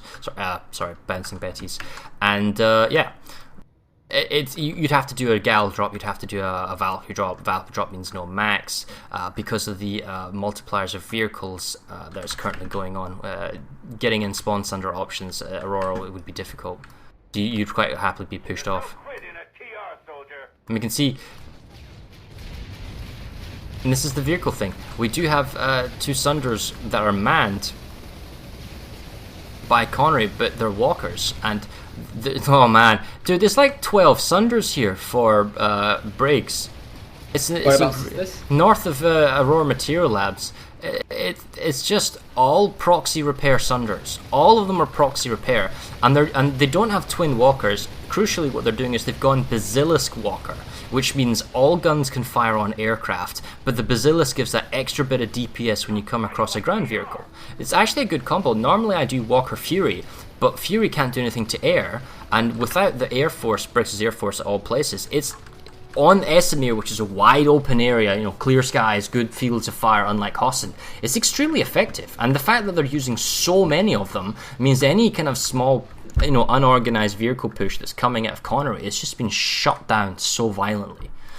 And the level of play is now moved to Mani Lake. Now, that not to mean that it's safe to fight, because we've got this uneasy situation where neither cap point is ticking down. So the tempo play isn't necessarily in either particular base. However, there's practically no Connery population or material labs. However, they could, hypothetically, if the max and medic were gone, drop on the point and flip it. But they just don't have deployed Sunders or force multipliers controlling the base. It's all about these Sunders that are coming up from Briggs. To kind of control the surrounding area of the, dictating the external area of the base to get the base capture in. Sarah Listening still kind of relatively taking down Echo Valley, small numbers taking it down. Turnbeal 4 was being harassed, but the issue here is the Briggs force we can see is trying to get geological, but Connery sent a large force there. Oh, I think I just dropped out the camera. Very nice. Geological server, Connery like piling so much population here just to try and get rid of Briggs. Briggs. That's the Air Force that did it. So it's probably it was probably 50-50 infantry numbers, but it's the Air Force that's done it. So I mean, the Connery's got a good Air Force here, and they're doing what they need to do when they're required. But the problem is, this would probably be worse if it was Hostin with more lanes. There's just it's the distribution of forces and winning your 50-50 fights here. I see Briggs winning the 50-50 fights for him. Maybe it's because they're using their multipliers better, or their Sunder force, or maybe it could be that the center and the north actually are balanced. You know what, if it was just the center and the north, it'd be a balanced game, but because the south is ever so slightly too weak, you have to then shimmy forces back and forth, and because you're pulling forces out the middle to go help at the south, then the middle gets a little bit weak, or the northern force you saw had to come down to Rhine because they couldn't get Mathen's Triumph, which means they were caught off guard at Freyr, and abandoning lanes to save other lanes is the beginning recipe of disaster, because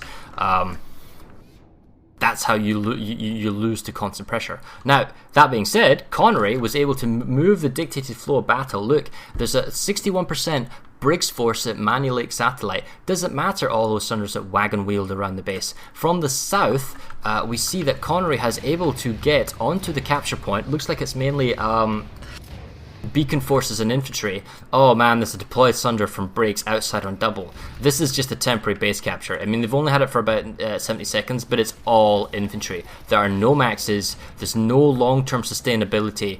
A lot of consumables are going to get wasted and used in the first couple of minutes.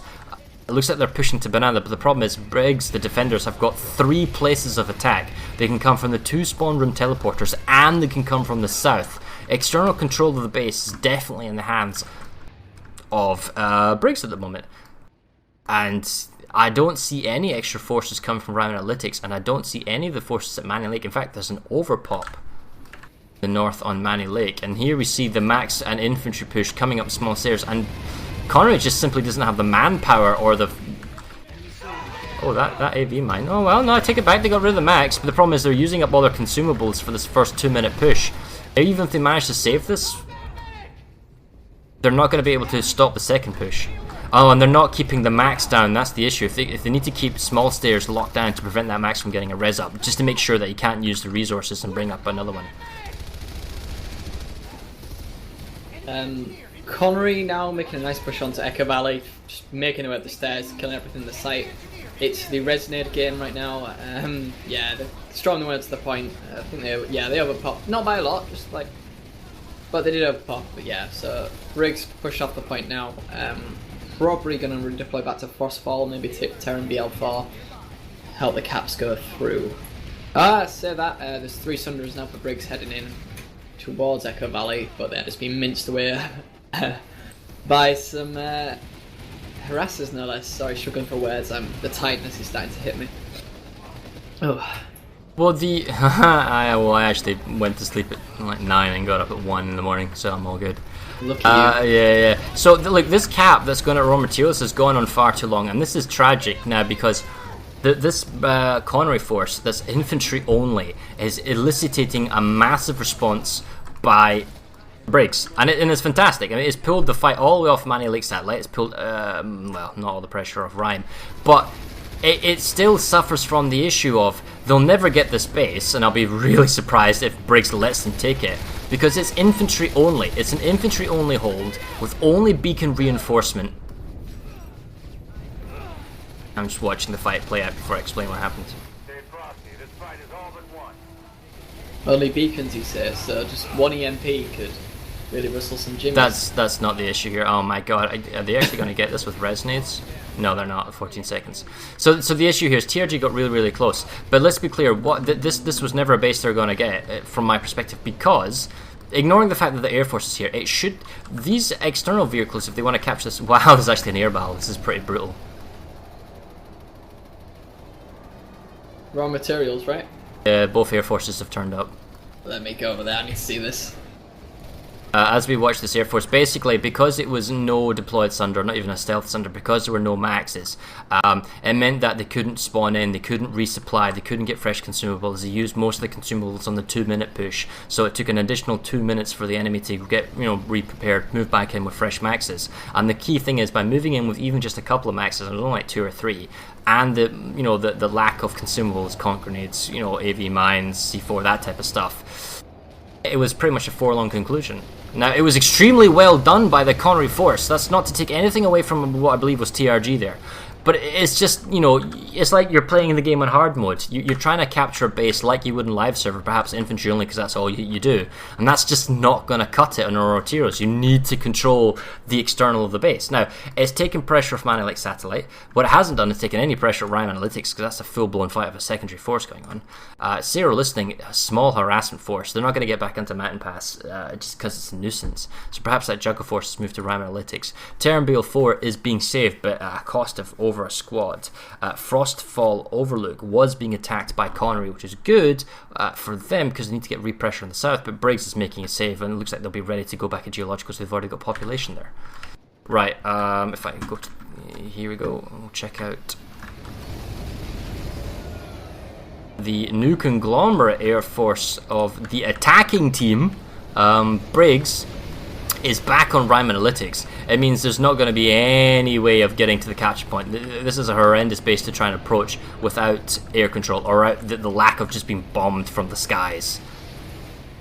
It looks like the airplay by Briggs maybe mopping up what was a slight air force by Connery Aurora Materials. It means that there isn't an air force to help out Rhyme Analytics, and these are huge numbers, 96 plus with air hammers. There simply isn't the anti-air for Connery to prevent this.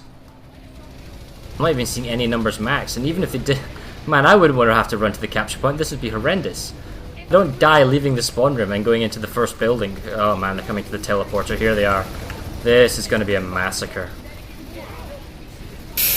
Oh, Geological Survey Camp. So there's about 4 or 5 NC Sun, maybe 6 now NC Sunderers on the point now at Geological Survey. And guess what? The terminal there was left repaired, so they've just hacked it, and now they've got a free source of Sunderers. This is... Oh, Briggs. Oh, Connery. Like, right now, Briggs got really, really nice there. Oh, there's about, okay, like 5 Sunderers now looking at the, the spawner, the main spawn exit at Geological Server. Connery, they are trying to put some smokes down, but as we all know, if you just put your particle settings to low, then smokes don't make a difference. And I already guessed that these Sunderers have got thermal sights, so really, not really doing much there with your smokes. Good try, though, good try. I'm not sure everyone's as much of a tryhard as you are. Hey. Fair, that's true actually, but okay. Feel hurt now. Right. Looks like Connery have taken up high ground here, going along the bridge at the top. Would you say it's a bridge? I guess I would. See, here's the issue, right? Could you, because Briggs is winning this, right? We still have an hour and 3 minutes here. Briggs is playing very, very hard for more territory. They're actually getting, not close, I'm still some way off, but could you perhaps jump down to Justicia and just ask Justicia to give us an accurate number, exactly how much territory Briggs needs to overtake Cobalt for 3rd place? Okay. And let him do that calculation if he's not doing anything else, and then come back to us with a number. I think they're on 99, guys, so I can bring that up on the stream a little bit later here. I knew that for Connery it was 62, but I mean, if the roles were reversed, guys, if Connery was in the lead here with 63 as opposed to Briggs is 31, right? Then yes, Connery would be qualified, and it's just not playing out for them today, and that's a shame. Oh, but Esamir Pass is taken down. That's kind of cool. So they were able to temporarily resecure Sarah listening post. They've got infantry only forces on the capture point. The spawn Sunderers. Oh man, the air force for Briggs is just getting brutal at the moment. I wonder if the resources and the nanites are really beginning to tell. Both garages have been cleaned out, which means we're back to the same issue we were at Raw Materials. In a beacon-only fight, where there are you need to basically protect the maxes that you have. The capture point being on the ground floor makes this a lot harder. You can't kind of long range shoot on the staircases, and yeah, there you go. You just crash in from the ground floor. That theoretically should have saved Zero, but because they lost Rhyme Analytics, there isn't even the tempo play to leave Zero Listening Post because, you know, you don't have 3 minutes now. You're already being engaged at Rhyme Analytics, and we can see that the fight that was at Raw Material Labs is now finally pushed onto Manny Lake Satellite, and the fight is small harassment force going at Echo Valley Substation. Let it tick down enough, and then drop more population on it later. Hello, hey, you back? I'm back. Yeah. He ain't got back to me yet, but he's working on it. So cool. Oh, cool! I got a server group. Great. Right. So yeah, we'll get back to us on that. I think it needs to be pretty high. I mean, it needs to be high 80s. I think. I'm fairly certain before this game started, Briggs was on 99. Ooh. And how much was Cobalt? Cobalt was on like 187 or something, or 185. I would need to check the thing again. Yeah, I was gonna say we should check this. They're on 183. Oh, okay.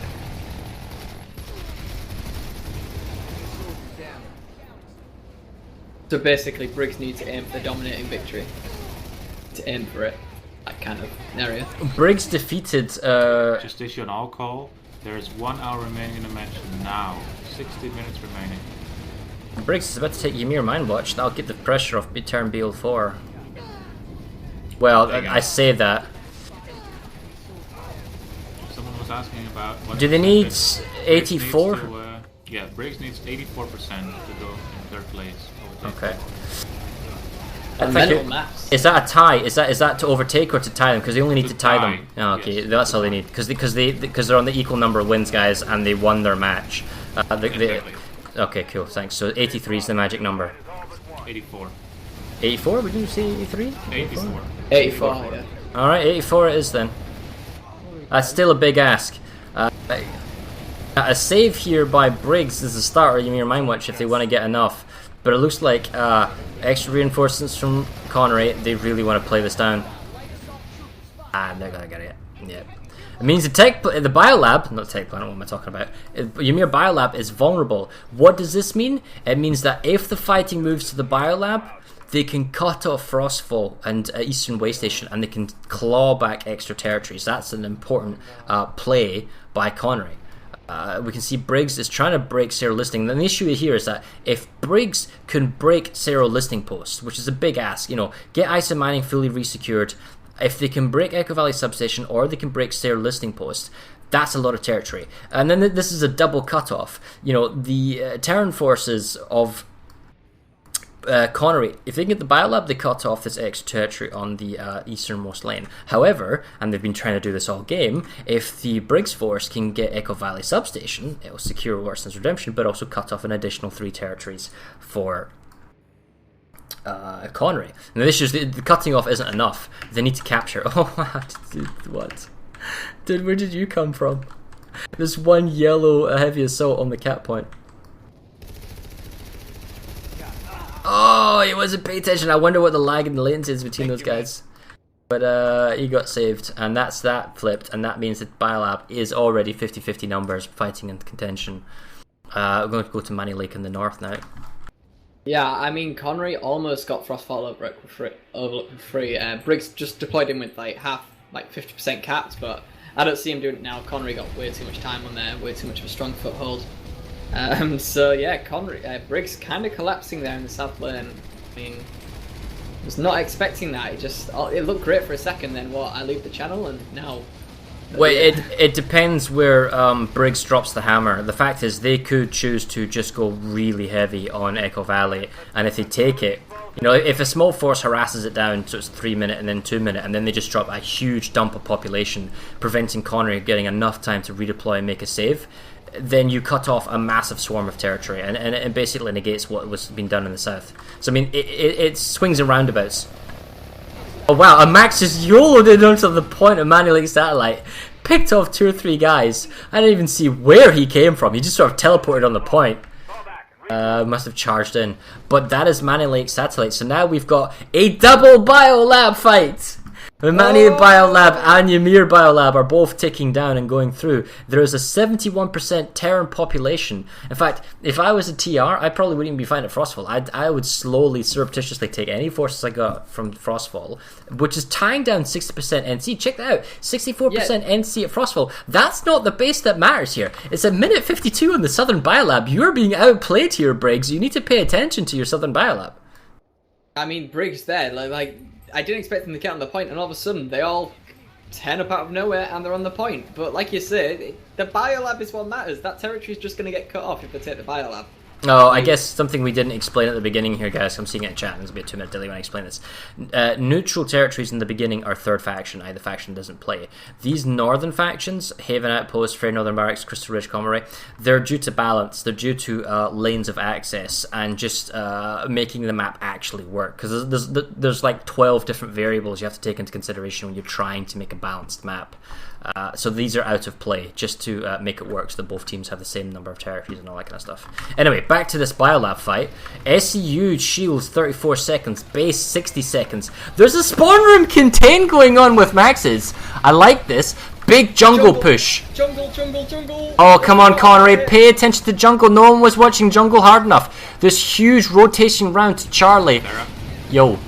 your browser's showing on your top bar. The browser's showing on stream.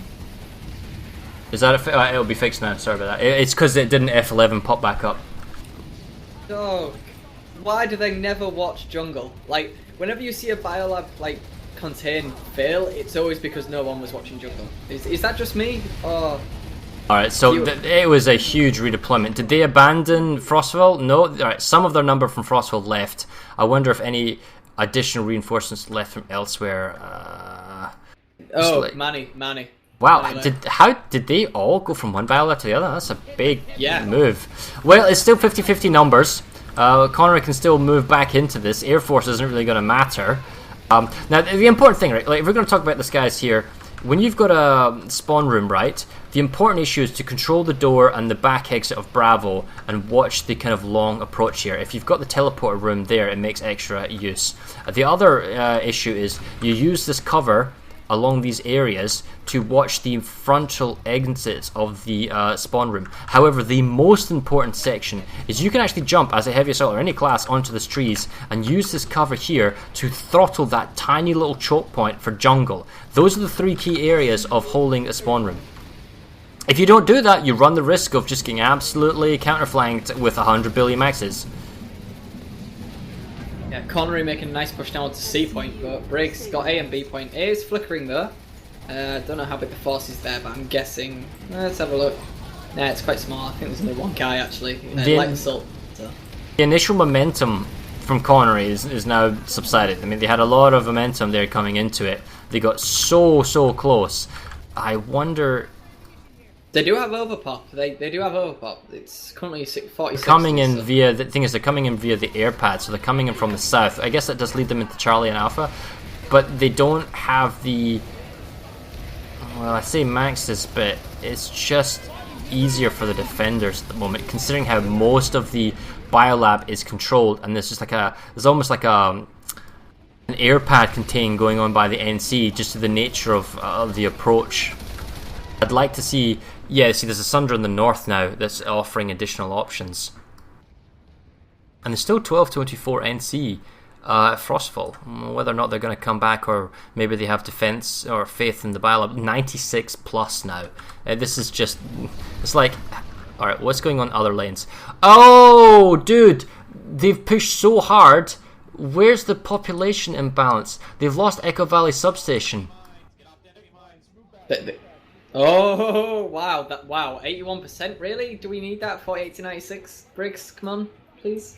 It's got them the base though, and the pressure they're not giving up at geological. So Connery's made a big play for the Biolab. And what's going on here? I know the pops are even. It's not like a loss or anything like that. I think it is at Echo Valley. Well, Manny Lake. Look, there's a population imbalance at Manny Lake, right? There's a slight population imbalance at Sarah listening, and there was a population imbalance at the Biolab. Now, small forces, yeah, they basically sent everyone back. Oh man, so that's pretty brutal, and that's mainly the differences. Manny Lake for Echo Valley, which is not a fair trade, because now that you're cut off at Mine Watch, East River Sky, Terran BO4, the forces that are fighting in your biolab can't necessarily spawn into Mine Watch. They can't spawn into deployed Sunders that are on the teleporter. If I was capturing the biolab, I wouldn't just spawn only from vulnerable Sunders at the air pads. I would also spawn at teleport rooms and launch from multiple directions. Yeah, so cutting off that territory, like, I'm a bit of a scrub here, so just cutting off that territory, that does that give it to Briggs? Or what? This is going to be painful. From being a resurgence here for Connery and grabbing the biolab, it looks like Briggs has shut this down. And if anything, this isn't Connery's endgame. It's now becoming Briggs' endgame. They've got Echo Valley. That's the basis and the thorn on their side. The next thing they need to do now is to push River, to push Mine Watch as soon as the biolab's saved. Push up their cap territory, because they're still on 63%. This is a loss of territory for Connery, not a gain of territory from Briggs. So if you're thinking from Briggs' mentality here, we want to beat Cobalt, we want to get higher, we want to play, they want to get third place. Then yeah, it's an issue of we need another 20%, which means they have to capture East River Sky and Mine Watch. Terran BL4 should be an easy cap because they can't spawn in, so once you're there, even though it's a large outpost, it should go through. We see the Connery Air Force is actually overhead at Mine Watch. The Air Force has been sitting here, but most of the population is dissipated. Let's see, where is the populations for Connery gone? Looks like they're back on Mine Watch. A lot of vehicles, a lot of Air Force. The important thing is, right, you see this, there's already a big play for Echo Valley Substation. They got 1224, 68%. That is the most important base. All of this can be negated and the fight can restart as again if they get Echo Valley. So if I'm Connery, the great thing is that realistically speaking, Briggs was not able to get the cap at East River. And Zero Listening Post, Charlie Point is being held, but it can be relatively easily captured, resecured. Plus they've got a link from East River Sky Station. So the important play is, can I get Echo Valley Substation back? I mean, it took Briggs most of the game to get it, and their Air Force is overhead. Yeah, big Air Force from Briggs over Echo Valley Substation. It is the play. Connery needs to get this back. There's no other option. This is the base they need. For Briggs, if they want to get third place, if they want to get that magical 84%, which is a big ask on Esamir. I mean, let's be clear here. In 48 minutes, they need to get a lot of territories, and the first ones that matter is getting these large outposts. Echo Valley, Briggs know the importance. They're hammering the pop on here. It's 55% to Briggs, 45 to Connery. Connery's still having the point, but it's just a matter of time now until Briggs can really use the brunt force of that population advantage and just get onto the point, really.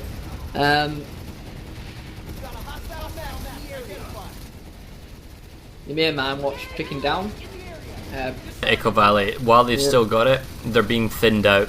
And there's no spawn options. As far as I can tell, there's no sun. Well, the Sunder's really far away in the south at the garage, perhaps in the north. But in terms of running into the point, it's awkward for the TR. It's mainly just infantry only, and looks like the last of their forces are they got pushed off. Yeah, that one max with the infantry forces behind them. There you go. They got to push in. They got to make it safe. Yeah. I mean, it was a nice try. It was a nice try from Connery. Don't get me wrong, but it just wasn't enough in this situation. Thing is, if you want to guarantee a base capture, you need to literally brute force the thing. You can actually drive Sunders into the base. If you approach from the eastern section and come up this area here or there on the map, as I'm showing the map, you can lob up and over with the Sunder. I've actually deployed a stealth Sunder in the trees to the south, which was hilarious because I've never done that before, and the firefight went from the spawn room south while we were holding the cap point. But it is an option that you can do, and you can do battle Sunders in this area, and you can also throttle the spawn room approach. And you can also drive in Sunders through if you control the V-pad or come through the shield GSCN, and you control the Sunder on the north side. So there are ways to throttle and lock down the base without being susceptibly vulnerable to vehicles on outside the base. And if you have air control, then you don't have to necessarily worry. And these are basically force multiplying, abusing options that you can do when you attack this base. It's really just about looking at the base, thinking about it, and like, how can I... Because you have to anticipate that you're probably going to get the first 3 minutes for free. What do you do with that last 60 seconds when you're being pressured heavily? And that's when you need to really, really maximum pressure. And speaking of pressure, Briggs is now pushing Mine Watch. There's no TR there because they've all left. And they're also pressuring Geological Survey Camp 50-50 fights. Mountain Pass, because their listing has been fully resecured, is being threatened, although Echo Valley has been saved. Rime Analytics, wow, totally missed this, is being pressured pretty hard. 2 minutes, sub 2 minutes. And looks like the push that was going at Manny Lake Satellite is being repulsed. So, the fact is, Connery's not giving up the fight. They're staying in this. Basically, this will be their last ServerSmash until easily next year. This is their last game that they're going to have for many, many people. So they're just playing it out, and it's very admirable here. Now the problem is the cap going at Rime Analytics. There's no spawn sunder on the internals. It's all external, which means slightly longer runtime to the cap point. Oh wow! And Air Force is pounding these maxes. Oh wow, that's brutal. That might actually be enough. See through out the window, pounding. No, one max makes it into the capture point, and with the infantry from the lower side, they do get the cap point back at Rime, but. I mean, the Air Force almost won it there for them on that northern push. Looks like this is Chugs from Briggs making a save. They got 6% population. Looks like the Connery force have got pop advantage over raw materials. It's now ticking down. Isa Mountain Pass looks like it's been saved as well. Echo Valley is about to be fully saved. They've already got 12 to 4 at East River Sky Station. So we see it's the south that's really hampering Connery. So Ymir Mine Watch is going to go through. That keeps the biolab safe. There's going to probably be an instant flip on Terran BL4, and East River Sky Station is also going to be an instant flip. Once this southern section gets mopped up, this whole population is free to move north. Geological Survey is still ticking down with 6 seconds to go. Yeah, the Briggs forces here have just done a fantastic job. They had like 2 Sundras with Furies, and they like at one point the pop was like, I think it was 2-1, and they were still just giving it all, and wow, they deserve this cap at this moment. It's still a heavily exposed cap point, and the fact is the deployed Sunder for Connery on the north, giving very quick access on top of, like, you've basically been attacked from 3 different sides. Main spawn room, teleporter, and the Sunder deploy.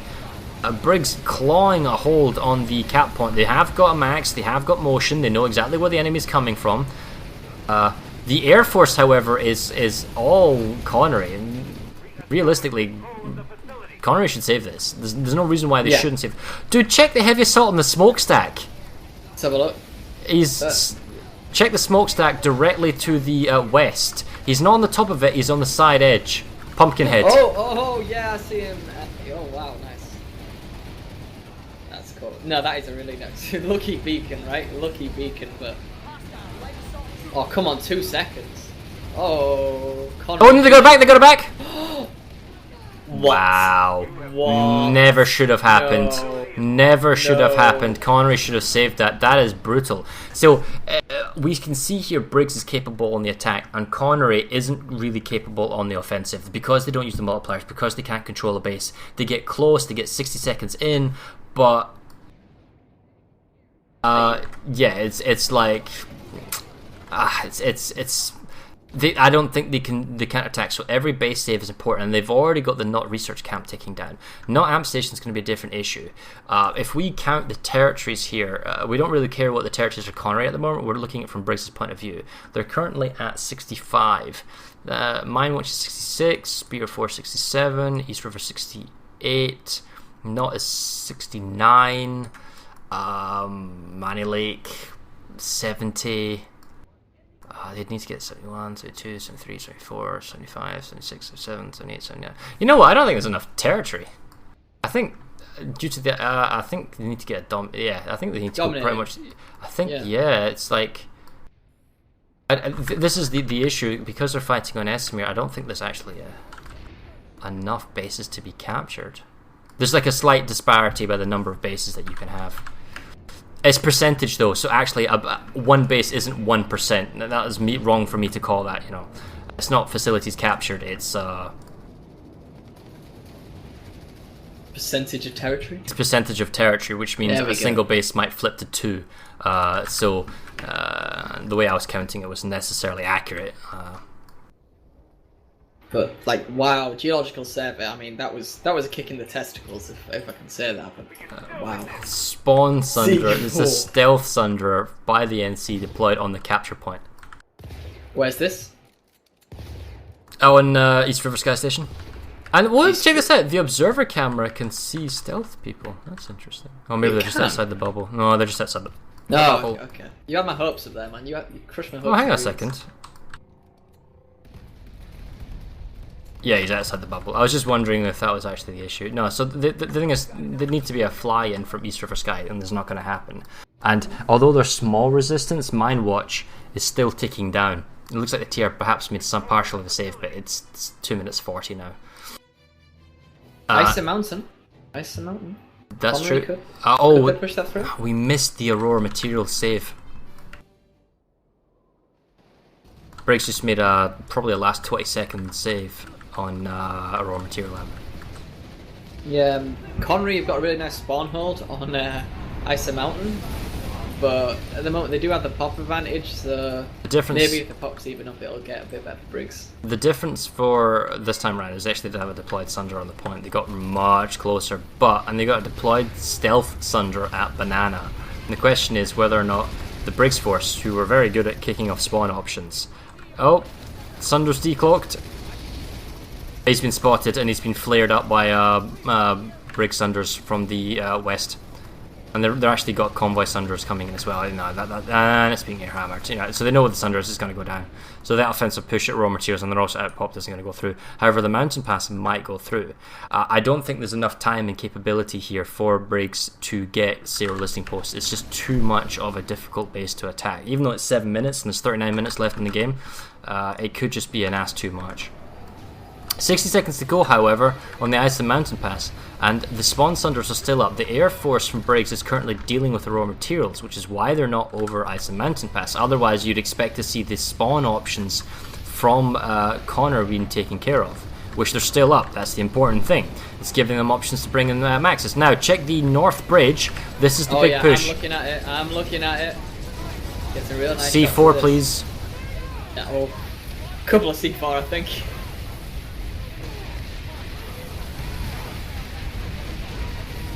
You know what, on the actual point itself, there's only like 3 heavy assaults and an infiltrator. Too many are upstairs.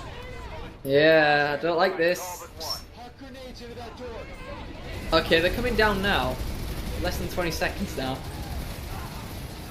You know, like, res grenades are great, but they're not going to get your maxes up. Come on, medics. 10 seconds. Connery. Very passionate Connery saying get on the point. They want their infantry on the point. They're counter pushing the point. Oh wow, but it's the ground floor. Their maxes are being rocketed and grenaded. That was just the sheer, like, brute force of the numbers there, just coming straight through the door. Just wow, could not be stopped. Now it's gonna be a massive skirmish for the point. There's simply, and they've abandoned the top floor, and there's so many dead TR here. And the residents are going off. The problem is the maxes are spawn camping. Anything of that the Connery force can do. Spawn Sunders are... One is up, but there's a deployed Sunder. Oh, the vehicle terminal. They've got a Sunder from the rear. So that the second Spawn Sunder on the north is getting heavily assaulted, preventing them to get to the point. This is brutal right now. Gotta say. I mean, it's very passionate play here by Connery. You can hear it in the proxy chat. But the issue is that they're being forced into positions of desperation to try and get to the point. You know... and I'm not saying better play or better tactical play would make a difference here, but it's like knowing they would be on the bridge, knowing the cap points on the ground.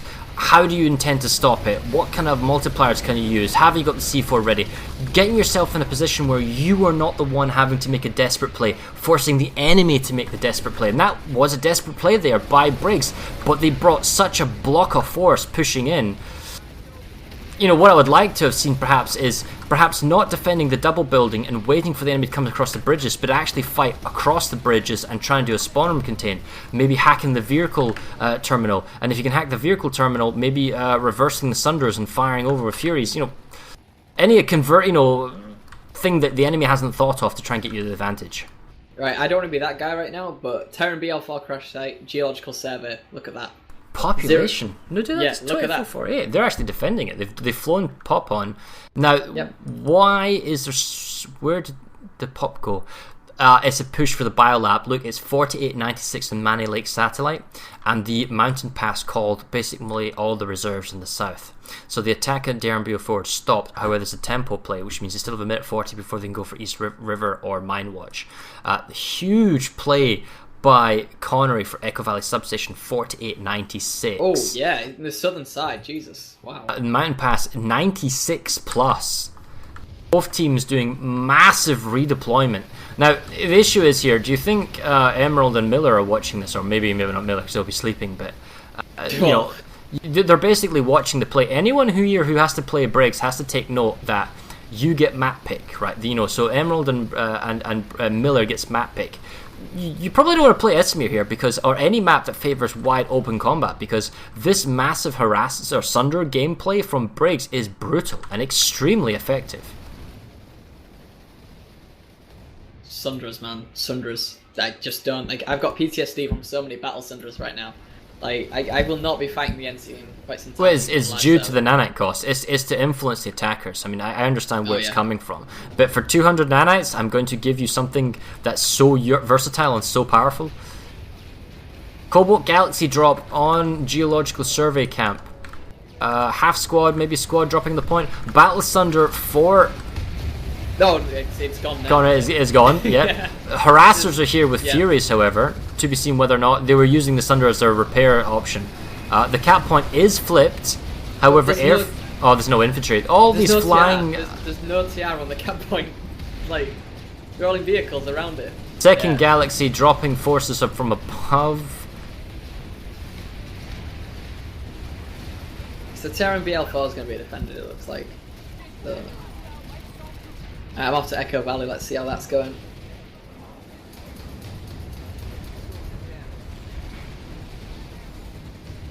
Ooh, strong presence on the point by Connery at Echo Valley.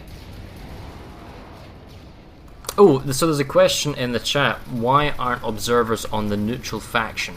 Well, that's to better facilitate so we can see what's going on the minimap. If I'm TR and I'm following TR, I can see them on the minimap and I can see where their Sunders are and I can see where the stream is going on. If I was, in this instance, third faction neutral in Avanu Sovereignty, the difficulty I'm having in seeing the NC is the same difficulty I'd have in seeing the TR. The minimap wouldn't show a lot of the information that you're seeing right now. That is also why we have Shrimp at the moment, casting from the point of view from the NC, although his VOD isn't being streamed and it'll be uploaded at a later time. And PlanetsideBattles 2 is doing the same. Shadow player. It's temperamental. We'll play some Benny Hill music over the whole 2 hours. Yeah, that would be great, wouldn't it? The capture point is still in the hands of the NC here, and it's really just guys on the ground. And they got us deployed Sunders, they got some Maxes, this is the TR force. They're just not pushing up to the cap point. So it's going to be a resecure, 53% in favour of Briggs. Now, Connery, however, saved Terranbeer Fort and is actually counter-pushing, get this, counter-pushing East River and Ymir Mine Watch. So there's also 72% for Cobalt making a save on Echo Valley Substation. Manny Lake is being saved. There was a huge push, but it's now being saved by Connery. So it's 68% currently for Briggs, and the fact is, while they are outplaying Connery slightly and they're able to apply pressure and tempo elsewhere, the fact that Connery is tenaciously fighting at all points and not making this easy, forcing Briggs to go back and save, means they're just not getting the territory they need to get. And realistically, if I'm Cobalt right now, I am cheering the hell out of Connery, because keep it up, keep fighting, keep up it hard, and then that way, they'll get 4th place, not 3rd. Geological survey now, Connery back on the point. This is back and forth. Sunder is back on the point. Yeah. Yep. The L-shaped building, and there's not a lot of infantry.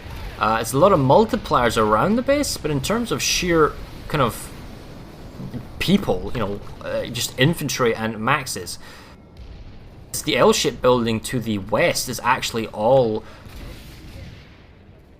Briggs, and they're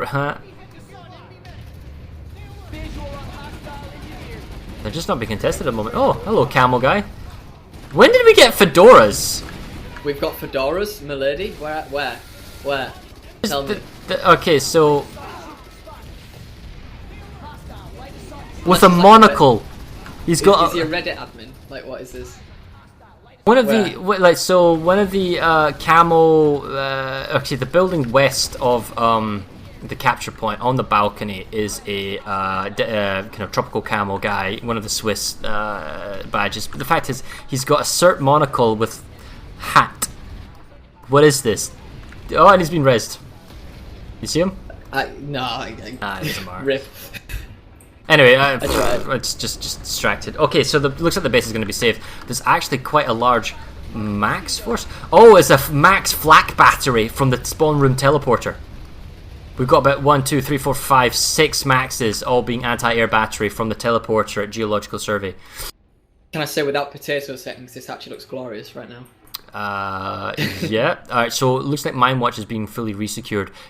East River Sky Station is still ticking down. We'll go check that out. Sarah, listening post. Oh, not Zero, sorry, East River. Oh, what about Zero? Oh yeah, no, I'm just... It's still not... That's a resecure, not a cap. It's up to Briggs to see how they want to do their attack next. They need to do some defensive plays. Deployed Sunder option... There are none? Question mark. I'm not seeing any deployed Sunders. I think they've all been taken out. I'm in on a tier character. I would see. Wait, no, is that Sunder on the point? Yes. Sorry, take that back. A blockade Sunder on the cap point. 30 minutes remaining in the match. Now, half an hour remaining. I don't want to be the bear. I don't know. I don't think Briggs can really get the dominating victory here, but we'll see. Doesn't need to be a dominating, just means high enough, but in 30 minutes to go, I don't think it's going to happen. So while we're watching this, I'm just going to bring up some stats here. Oh, someone's actually been, what's the word, bounty huntered. One of the galaxies has got a bounty hunter mark on it at East River Sky Station. Oh, man, really?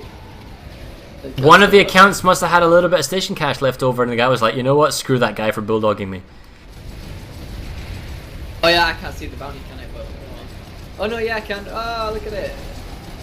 As far as the capture point goes, a minute 44 with all of this Briggs pressure. Check the top of Banana.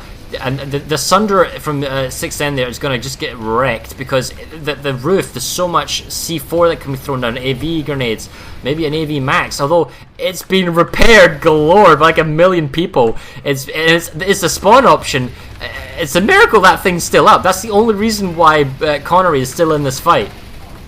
How? How is that still up? Look at the roof. Look at Banana. There's so many of them. This is... What? Still 70 seconds or 67, 66, 65 seconds to go. This would be a miracle if Connery pulled this off. There we go. There it goes. Oh, that was a tenacious Sunder. Just chucked more C4 down there. Oh yeah, they have. Oh wow. Look at that. There's no Air Force here. If you had Air Force control, that control of the top of Banana would have never happened against Connery there. To be seen whether or not their Air Force has resources or are engaged elsewhere. We see Aurora Materials is ticking down, but not Research Camp has been lost. 2 minutes 30 on Sarah listening post. Okay, I guess. So it looks like turn BO4 was not going to be a free capture. The Mine Watch has moved ever so slightly to turn BO4. Small harassment force going on. 48.96 on East River from a cut-off territory. Even though it doesn't really matter, they really are playing for it. We got 24.40 at Sarah listening, and not Research Cap. 60% population advantage for Cobalt. Now it's to be seen who flinches first and redeploys. You can see that the spawn Sunders are still up at Geological Survey Camp for TR, but the NC without spawn options, as far as I can tell, because I'm not an NC character, maybe you can tell me, the skies are being prowled around by roaming liberators, so it looks like it's really just an infantry hold. Yeah, to the southeast, no. Oh, yep, found it. Do have a cloak center. Yeah, found the cloak center. You can just follow the stream of infantry. I mean, if the Air Force is paying attention, they'll see it. So there is a Sunder, which means there should be maxes for the NC, but there's not the best emotion. I feel like there should be more than just one cloak Sundra here. I feel like there should be at least like a blockade Sundra, maybe another cloak Sundra, I don't know. Okay, so as I said, right, we're going to watch the capture point, 1 minute 14. They've still got a couple of maxes. Let's bring up some stats here. NC's got a kill lead only by about 1,000 over the TR.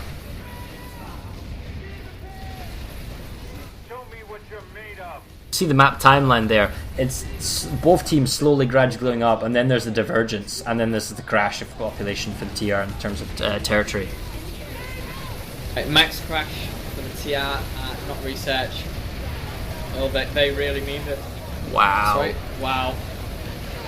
You got to think though, at what point does resources become an issue? Because I'm just seeing maxes both left, right, and centre now, and surely Connery, especially, has got to be near the end of their tether when it comes to resources. So. Can they keep this up? You know, Briggs just has to do this a couple more times, and Connery just won't be able to field the maxes. Well, it depends how try-hard you want to be, because you can pay to win. You can buy a resource boost. Oh. Yeah.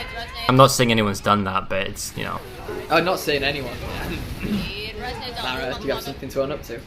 When was the last time I played ServerSmash? Oh. Okay, you know, next time I'll get desperate to do this. Right. Cap points back in the hands. Wow, desperation. Oh my god, so brutal. Just 30 seconds, it's not as desperate as proxy point. The infantry is rushing in with the smoke, wow, the smoke grenades. The proxy chat is so aggressive, get on the point. And it's enough, they're on the point. Oh, let's go. The resonades aren't enough though, it's gotta be... Hell, if you're gonna... Riddle me this, right, if you're going to attack this base and YOLO into the point with res grenades, maybe a medic should have some healing grenades as well? Just throw in some healing grenades on top of the res grenades. Grenade bandolier, one medic, healing grenades, heal nade the entire room. I mean, that's going to give a slight advantage to the guys who get picked up. I'd say, like, in a squad, say if you had like three medics per squad, you want, you know, 2 revive grenades, maybe one that, with like grenade bandolier. In ServerSmash, not in live, in this scenario when you know there's going to be like 50 dead guys on the point. It might make it. Then again, it depends because you know you can just get like fragged straight away before even getting up. So like, will it make much of a difference? Man, like, that was a full-blown 96 plus mega redeploy by both teams. Yeah. And the entire north lane is practically abandoned. There was a small tier push at Aurora Materials. It looks like it's been pushed off. The Manny Lake satellite counter cap has gone on. Zero listening post is just perpetually ticking. Looks like the entire TR force abandoned BL4 to go to not research camp. So the thing is, they're not going to get back on Terran BL4 easily. They need to fly in. So if you were the Briggs Air Force, I would control the skies over not research camp or the approach to Terran BO4. That is another base that you get easily there. That will push you maybe up to 70%. The issue now is, however, if you want to win with that 84%, which I guess is theoretically possible for the time we've got left in terms of bases you can capture, you've got to push through the biolab. You have to get Manny Lake Satellite, which you haven't realistically had the numbers to do because you've had to respond to crises elsewhere. You have to break through Sero Listing, and we see 48 plus, so maybe that is their game plan. If you can break Sero, you still have to then break the Rink, which is so close to the warp gate, it's going to be tricky with open exposed capture point. It's not going to go into multiple bases, but it is single cap point bases. If you can get Sero and you can get the Rink, then yes, you can move up, but it's very, very difficult because there are a lot of tricky awkward bases to approach to get the necessary territory. Yeah, just quickly, I've just been following it. A Sundra train came all the way from Sero Listening... Sorry, Sundra. Even better than that, Harasser train came all the way from Sero Listening Post over to Aurora Materials. And it's just here on the southeast side. I don't know if you can see it. It's got some repair centers and Amazon is backing it up, and it's just been quite fun to watch, really. Gonsamanti, just taking out the vehicles, using the speed as the advantage. It's You don't see, a lot of servers tend to like shy away from the harasser play, but not Briggs. It's one of the reasons why I really do like him. Harasser's very fun. There's a TR harasser being a nuisance here, surrounded by all the other harassers. Oh, he's by himself. He doesn't have a gunner. He's just blending in. Oh no, he's not. He's just on fire. Oh wow, he got liberated. Hey. Oh god, look at the galaxies as well. Like Briggs Air Machine, we found you, Aurora Materials, and again with that galaxy, he's still got his bounty on him. Still got the bounty there. Alright, we go head over to Terran BL4, see what's happening over there. Did somebody buy... Wow, okay, so that galaxy's got an interesting decal. I've never seen it. The shark with the engine on its head. That's a thing? Check the guy who's got the bounty. He's got a cool decal. Never seen that before. I've taken some screenshots of him, so, Well, the Briggs Air Force did its work at Aurora Materials. Looks like they're leaving. That's where the pop was. So you're listening. Oh, 96 plus. Wow, that's not really going anywhere. Oh, wow. Look, check out Terran BO4. It's now going to be a free cap. They've moved back. Not Research Camp is being re-attacked again. Sub 2 minutes now. It's desperate plays all the time. The question is, they weren't... The TR Force was not able to get a cap going at Geological. Actually, they're quite out-popped at 73% at Geological. 50-50 fight going on at Not Research Camp. Crucially, it's 2 minutes. And the problem is that the Cero Force needs to there's too many at Cero. That's a given, right? So they're probably going to have to redeploy Night to Research Camp. It's a 50-50 fight. How desperate are you going to make this? Because if you make this another last-second clutch play, it just gets desperate. If you do it all the time, you eventually lose. Now, this is an infantry-only drop. There is no sponsor as far as I can tell from the NC. It looks like it's really just engineer turrets and infantry only, no maxes. Yeah, I don't see any Sundras actually for myself. All I see is Valkyries coming on occasionally, dropping people off. And like before, do you really think Connery has the resources to do another max crash like they did before? Like, I just don't think they do. Like, this is going to be down to the wire infantry, very, very desperate. I think the only weakness the NC have right now is the lack of a Sundra, so it's going to be all about spawn beacons, which, EMP, just one EMP can take all of them out. So Terran BL4 as well, still in favour of the NC, they do have a pop there.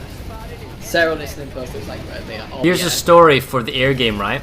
Briggs Air Machine has 35 participants, at least on the stats in the outfit, and they have a KD of 1.57, the Air Force. 4 Crown, which is 46 participants, which I assume is going to be the Connery Air Force, 46 participants, KD of 0.54. Oh dear. Now, they still have more kills at 1713 and 951. It could be that the Air Force has been employed on the ground more, because they've got a ton of deaths. Yeah, that might be the case actually. Like maybe if they're rotating pilots, maybe. I don't know how they do it, but yeah, possibly. Yeah, like I said before, there's only pulled 2 maxes that I've seen now actually at Not Research, so it looks like the NC are going to get this. Nearly 10 seconds left. It's clutch. Yeah, Resonate Wars have begun. 5 seconds. Oh, this is it. They've got it. Happy little scum. So that's Rebel Scum, obviously, from Briggs, taking the point there. Very, very nice. Hold on to it. Terran BL4 as well looks like it's going to swing the way of Briggs as well. An interesting thing here on the stats of the weapons, right, is the Anchors in first place, guys, with 1621. Second place isn't even a TR weapon. It's another NC weapon. It's the EM6 on 1494. A lot of, and the reason you use the EM6 is because it's a 200 bullet damage with 200 bullet clip. So that is brutal. Then comes MSWR. Interesting, they choose that over the Carve. I personally prefer the Carve if I was TR, but there you go. It's especially in the ServerSmash where lag's a big issue, latency's a big issue. Reloading is what gets me killed. If I ever play large issues, it's how much of a clip can I have? What is my maximum DPM, damage per minute, or output that I can do? Small clips are just gonna get me killed. because I'll die on the reload. So if I have a massive clip that I can just keep firing, which is, I got the Butcher recently on the TR side for getting all the heavy LMGs. Butcher's nice. That extra 50 bullets compared to the Carve is just fantastic, because you can just mow down so many people without having to reload, and that's always the issue. Throw in a little bit of an adrenaline shield there, maybe with a nanoweave or flak armor, and you're pretty much a tank. It's kind of easy mode. Yeah, I mean, I always get flack for saying this, but I really do like the Butcher, even compared to my Beetlejuice. Because the Butcher's just fun. I don't know, but anyway, back to the actual game. Looks like Connery making a big push to ice the mountain pass. Briggs is on turn BL4, we're now 1 minute 10. Additional reinforcements, it's because it's cut off here, you'd need to fly in, and it's 948 to 96. Yeah, is that too much, do you reckon? I think so. Make it go through with a minute to go. So long as you don't lose a base elsewhere, tempo play wise, Echo Valley is safe, Ice and Mountain 50-50. It will be. It will be safe. There's no one on Ryan, but it's only a 1 through 12. The Mana Lake is an offensive capture, so yeah, you can go for turn BO4 here. Alright, fair enough. I mean, you know more about this than me. I'm just a lowly infantry scrub who farms too much. Needs a life and possibly a girlfriend, right? That looks like Briggs back on the point over here at Ice Mountain Pass. No, just... Well, they're not quite on it. Yeah, okay, yeah. That's it. Pop here. Yeah, Briggs, they've got a 4% pop lead, so as you'd expect, slight overpop. Looks like Connery's sunk all the pop into Money Lake Satellite. Oh, apparently 4 Crown is a Korean ground platoon, not their air group. I do apologise, really? I just read that in chat, so... Well, anyway. Yeah, I figured RSNC, Decal 333 said it, is using the EM6. There's such a high kill rating. It looks like their better team is on the south, they're applying pressure. And there's already a pressure on Not Amp Station, I believe you were saying that earlier. So that's ticking down, probably a big Sunday crash. If they can break Not Amp Station, I know it's as close, 15 minutes to go, 72. They need to get the amp, they need to get Not Substation, maybe Grey Herring, Not Com.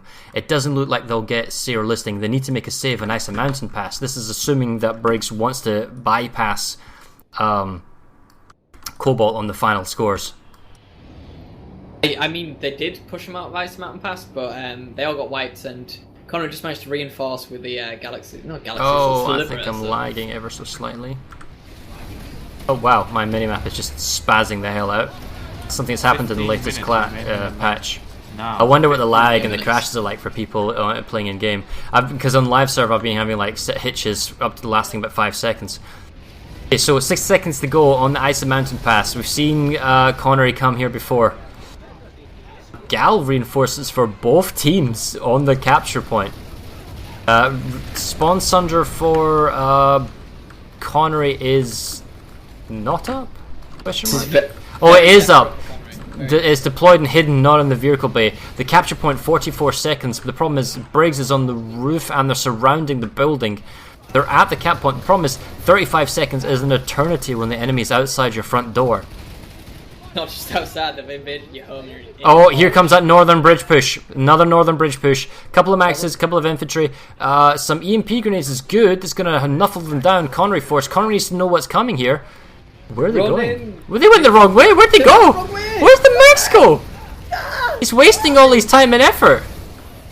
That is okay. Now another max pushes in. Yeah. Thank you. But that was like, you know what? That was all planned. It's like, nah, we got this. We can actually do it. There's no infantry. There's one info. That man, that was close. Too close. Now Briggs is just showing off. Hey, no, that's too much. Oh god. Okay, Briggs look like they've got this now finally. This is. Would you run heavy assault flak armor, or in this instance, would you go heavy assault grenade bandolier AV nades? This is where I go really try hard, and I say I always run 2 loadouts, right? I don't like flak armor, okay? And it's always ASC adrenaline, or ASC nanoweave. Sorry, nanoweave adrenaline. Sorry, what was I saying? Like, just them two, because like. The amount of explosives here, I doubt, like, you're still gonna die to them. Yeah, but when they bring 5 maxes and they all sit on the point, you can bounce their grenade off the door and land on their feet. Throw 4 AV nades, you might just wipe them all out. Is the grenade bandolier not worth it? Oh, grenade bandolier. I always find, especially in ServerSmash, especially me, I seem to just waste all my resources when I use a grenade bandolier. What implant do you go with? Because I typically run EMP shield, so it just doesn't affect me. Because that's the real thing that cripples you. Despa's gonna kill me for this, but every single ServerSmash I've ran battle hard and fought. Oh man, you're such a tryhard. You're just FPSing it, man. Yeah, I know. It's like it all comes out now. Anyway, brilliant push there by Briggs. Not Amp Station, next target. They've lost the point. They're getting Sunder's back on and hot, but Echo Valley. how much have they dumped on it? It's a big not dump. much. 96 is still an Ice and Mountain. There's no one on Cyril, but I can rehack that. Manny Lake is ticking down 50-50. Echo Valley can't go through because I think one of the capture points is still in the hands of the enemy.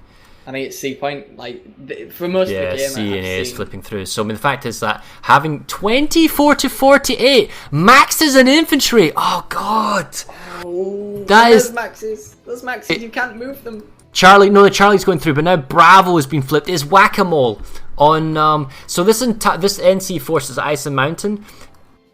Realistically, if they can keep flicking points long enough for Mountain Pass to get the forces over here, then they really want Echo Valley, and they've really committed a lot of people here. It's just the timing is ever so slightly off. And they've even got a couple of players at Charlie now trying to recontest that. Looks like Manny Lake's been saved. The attack on not Amp Station. I don't see. I'm there now, and I just Connery have got this Amp Station. It's going to take a lot of population to remove them from it because they're just clinging to the space now. Pride. No, good on them though. Good on them. Right, Tiers on Bravo. They're flipping it now. It is finally flipping. The NC's dropped on the tower. Can they get A and B before they lose A or C? This would... Well, it doesn't necessarily move the battle because of Rhyme Analytics. They can still be counter-capped here. Oh, but A is now flipping. Did they get the flip on Echo Valley? No, they didn't, because now A is flipping. MLG whack-a-mole. Oh, and A is done. And now C is flipping. Jeez. But they can't. Can they still? I'm going to check it, Charlie. No, C is now controlled. That's it. All 3 points are in hand. The capture point at Echo Valley's been flipped. Echo Valley. But, I mean, you totally played your hand 2 minutes in advance. You've basically shown everyone where you want to be. Now, that doesn't mean that Zero listening is safe, because it's still about to get screwed from Ice and Mountain Pass and Rhyme Analytics. Stay inside. So, I got you. Do not tap 304. There's some nice air force here from Briggs, though. So, seen some Liberators tank busting some Sunderers. That's what you want to see. Echo Valley... Up the stairs. It's an okay point, but... I think Connery, as we said earlier, Connery just starting to run out of resources a bit now. I'm seeing nowhere near as many maxes as I used to, so... Battle of attrition has commenced. So now we have an entrenched defensive force from Connery, outnumbered, without a deployed Sunderer.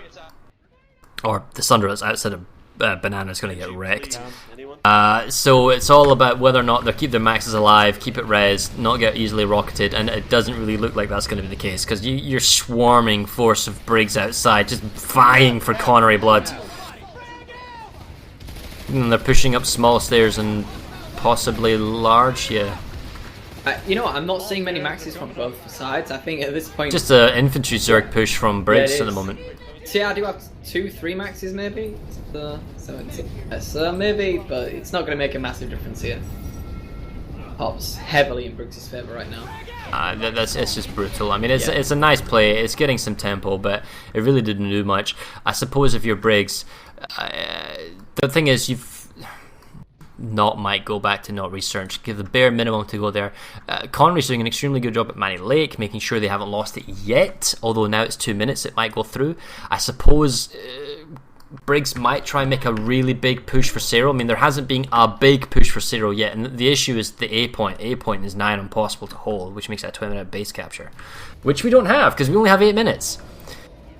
So I think, feasibly speaking, right now, Connery has lost, unfortunately, and I don't think Briggs has got enough. They're just a little bit too short here. Yeah, Connery now, they're looking to push back out to not reset, now the amp station's secure. And this they've got this a lot of comes down to a lot of issues. Like, this is what if Miller didn't beat Briggs so hard because they won with like 80%, or what if Miller didn't throw the game against Cobalt and lose so much territory? You know, there's a lot of ifs, what buts, and maybes that might have tweaked ever small balance, because it's only about 10% that we're talking about here. That's a difference between third and fourth. I just don't follow it anymore. It's too confusing. All I need to do is shoot mans. That's all Desper tells me to do. That's all I do. It's the numbers, man. It's the numbers, Mason. What do they mean? 7 minutes remaining in the match now. 7 minutes. Well, 35 seconds. Briggs Force on the capture point. There's a grenade there, mate. And they have no spawn options. Oh, wow. Okay, so Briggs... It's got some extra forces around the rear of A. I think that's perhaps reinforcements. Oh wait, no, they've got the Western Sunder approach. That is reinforcements. 20 seconds to go. Because of the reinforcements of the Sunders, I think they've got the space. Have they dumped extra population here? 55, it's enough. With the Maxes on the point and the inability for the TR to get here, I don't think it's enough. You know, I kind of want to see Briggs take Manny Lake. Wow. Sorry, Manny Biolab, sorry. Cap point. Oh, they pushed in from the Eastern approach. They stalled the point. NC Maxes can't flip it. Reinforce. Oh my god, proxy chat. Jesus. It's fresh. So basically, the NC's coming in from the west. TR's coming in from the east. In this tiny little building. Grenades are everywhere. Maxes, however, in favor of the Briggs, and they get it. The Air Force has turned up as well, so that's got rid of the spawn option. Briggs take Manny Lake. Ooh. Wow, dude, I'd seriously turn proxy chat off if I was playing there. That's just painful. Okay, so the Biolab is ticking down. Manny Biolab, your NC, can you get the Biolab? It means that you could hypothetically get Manny Tower and Manny Fortress. No, you couldn't. No, you can't, because the Biolab takes too long to capture. You're pretty much looking at the final scores now, because you have to break Zero or not Amp or Manny Biolab, and you can't do that sub 7 minutes, which means only the Biolab. The only base that now matters, guys, is the Biolab. So there's no point fighting at Not Research Camp or Not Amp Station. Well, I take that back, sorry. Not research. Not research now matters, I should say. But the fighting at Zero listing post, you keep it there until you hit the 3 minutes 59 second marker. Then you can drop it. The Not Research Camp, this is the base that matters for Connery, and also the Manny Biolab. Manny Biolab's 96 plus. We'll have a quick look at to the south, going in the Not Research, and then we'll go to the Biolab in the north, because that's pretty much the base that'll go for the longest. Not research right now. The TR, they had lots of people on the roof, like for a long time, but it was just whittling down. We had a really intense clutch Miller takedown, cutting off some Emerald territory last week. Can Connery, maybe not in the same vein, get themselves a base here? It looks tenuous. They've got spawn sunders, they've got options, they've got some Air Force, but the actual capture point itself looks light. Looks like the main fighting is actually going in the Biolab, which is a colossal 96 plus. With the Sayer listing really doesn't matter anymore. And the tempo play, the time it takes to make a full resecure, the entire Cobalt force can just leave. All comes down to the Not Research Camp. And it even looks like the cap point's been lost just by some max play and counter redeploy play. So even though they've got population advantage, they don't have those numbers on the point, which is what matters. So we're going to head north to the Biolab. 4 minutes now? No, the Biolab can't go through. Yes, it can. It's a Biolab. No, are all three? It's only 2 points cap right now. Yes, but if they get the third one, it still goes faster.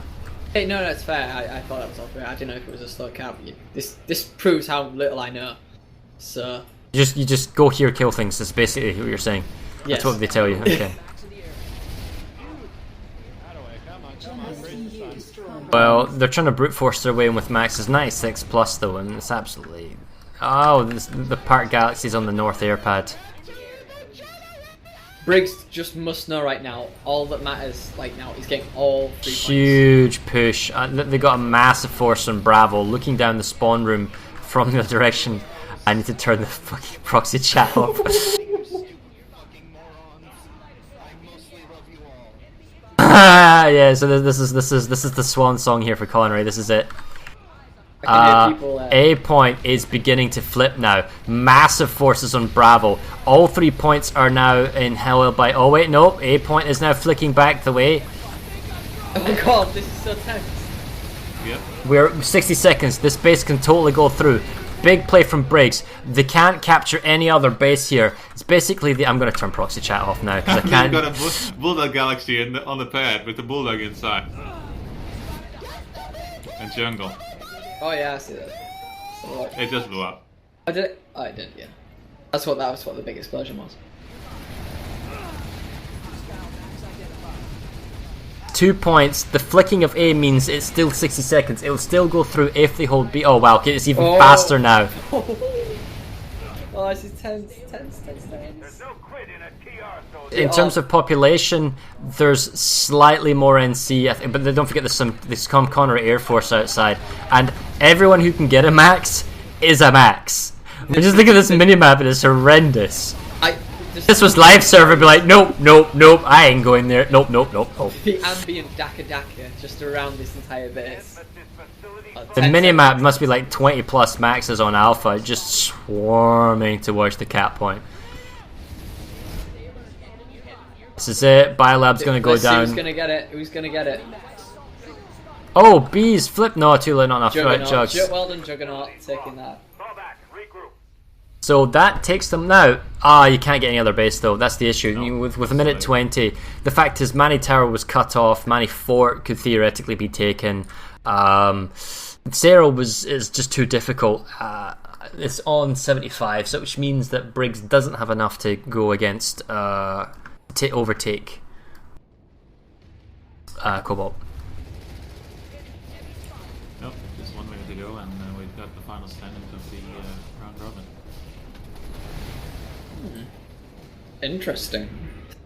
So, as we're waiting down for the last 50 seconds here, we get a little bit of fireworks already. Oh wow! A guy right outside on the airpad north side fired some fireworks. Then a mosquito comes in and just banshees him. It's like, no fireworks for you! No fireworks!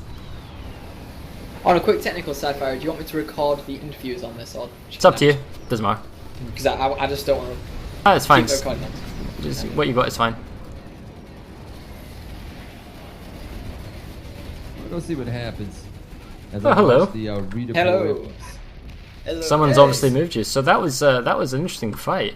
Literally, it's like Connery was going well, and then it kind of collapsed away from them, but 10, just 9, not enough for Briggs there to 8, overtake Cobalt. 7, 6, 5, Yep. 4, 3, 2, That A point there, 1. Manny Lake. End of Manny match. Biolab End of was match. a- Congratulations Crazy. to The Briggs amount of for winning maxes. with 75 against Connery 17%. Can I please have the Force Commanders in the interview channel? Thank you. Those Lots are of some great good rushes fights. too. So lots of great rushes, lots of good defenses, lots of takedowns of a point and counter takedowns. But man, Briggs just really good at bouncing back after getting smashed on a point, which is something you don't see a lot. Not that fast anyway, and they just would bounce back so fast. I don't know where you were, Far. There were a few times that we saw that, Briggs would get wiped off the point, and 10 seconds later they were back on that point, taking out Connery. Yeah, we were talking about the Magic tempo crap play. ton of people. If Briggs was defending a base, they would take the cap point back and then stay there and make the full save. Whereas if Connery was taking a base and they got pushed off, they couldn't get back because Briggs was defending. And then conversely, if Connery was defending a base, they would stay there only as long as necessary to get the point, push off the enemy, but then they have to redeploy to put out another fire. And then as a result, teams like R5 from Briggs just came straight back and took bases. Right, I'm just going to tweak my audio here, turn it down because of all the fireworks, and we'll go into the interview channel. And Fireworks and storm in the background. So the Anchor with 1,900 kills, and the EM6 with 1,800, almost 1,900 itself. Not shocked. EM6 is a strong weapon. Oh, it's amazing. Strip down. I'll move y'all down.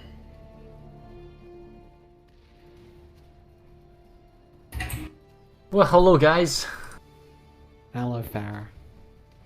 So that was a very fun game to watch. We were cheering partially for Connery to see whether or not in the beginning they could get the mystical 62% to overtake Briggs. But Briggs, you didn't let that happen. You pushed really hard there to try and get what I believe was 84% required to overtake Cobalt for third place. which hasn't happened, so you will be playing Emerald. But why don't you guys just tell us about the game itself and this fight in Esamir? I mean, what do you think went well? What do you think didn't go right? What's going to cause you trauma and keep you from sleeping for a couple of days? Just lay it all out there. Well, yeah, first of all, thank you very much, Connery. I don't know why this was by far my toughest match I ever had. Although we won by a big margin, it was, I don't know, it was put a lot of stress on my shoulders, and it was, you guys did really well actually. Your force distribution was pretty efficient. Those caps around Sarah were really a pain in the ass. I mean, sometimes we just had more luck.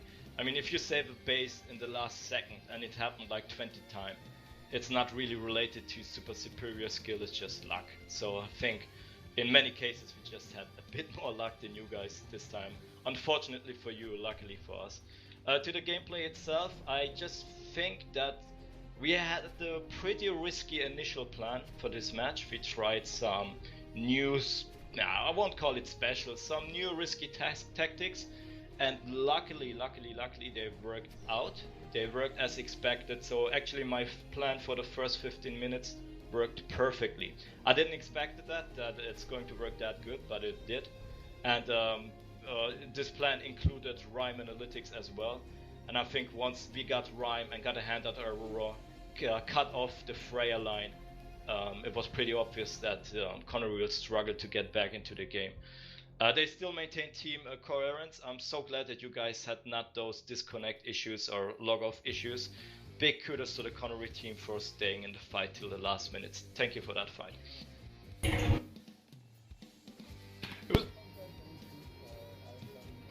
Your microphone lacked on. Oh, my apologies. There you go. Is it better now? Yep. Okay. Yep. This is my first outing as a force lead for Connery. A lot of Connery people know me more for my drama post on the Connery subreddit. But after having done Faction Smash with Scott from Briggs and a handful of other groups playing in ServerSmash, I was glad to get the chance to do it. We had a lot of newer PL talent. Most of our usual PLs actually sat out for this map. So I want to give a shout out to Renus and Valen for being two, namely, that stepped up, as well as a Remnant.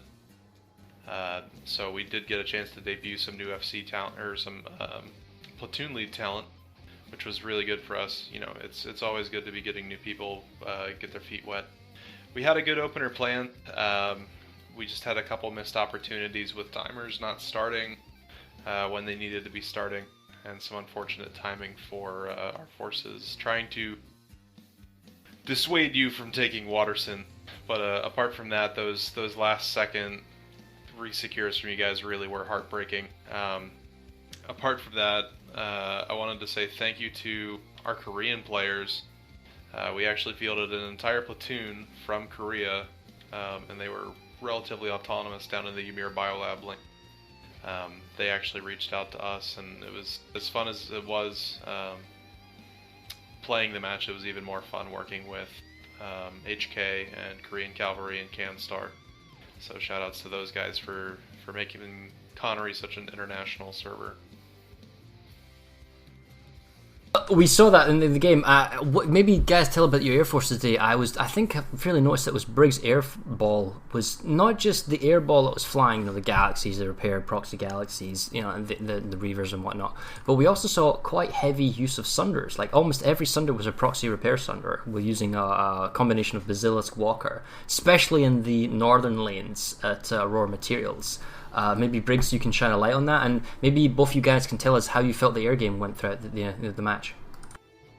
Well, yeah, we had no specific Sunday plan or Sunday unit or something. I think it was just the platoon leaders being ready for AA Sunday duties and stuff like that. And yeah, for the Connery Sundays. Maybe Mighty wants to say something about the Air Force. Oh, our guys did amazing. Yeah, that's about all I could really say. Everyone is sticking together and having a great time. Yeah, Mighty did it the first time. Thanks, Mighty, for stepping up this time for us. It's all good. Yeah, the Connery did they had a really good Sunday ball that was rolling around wrecking our shit. So we were having to fly wide areas all the way around to not get destroyed.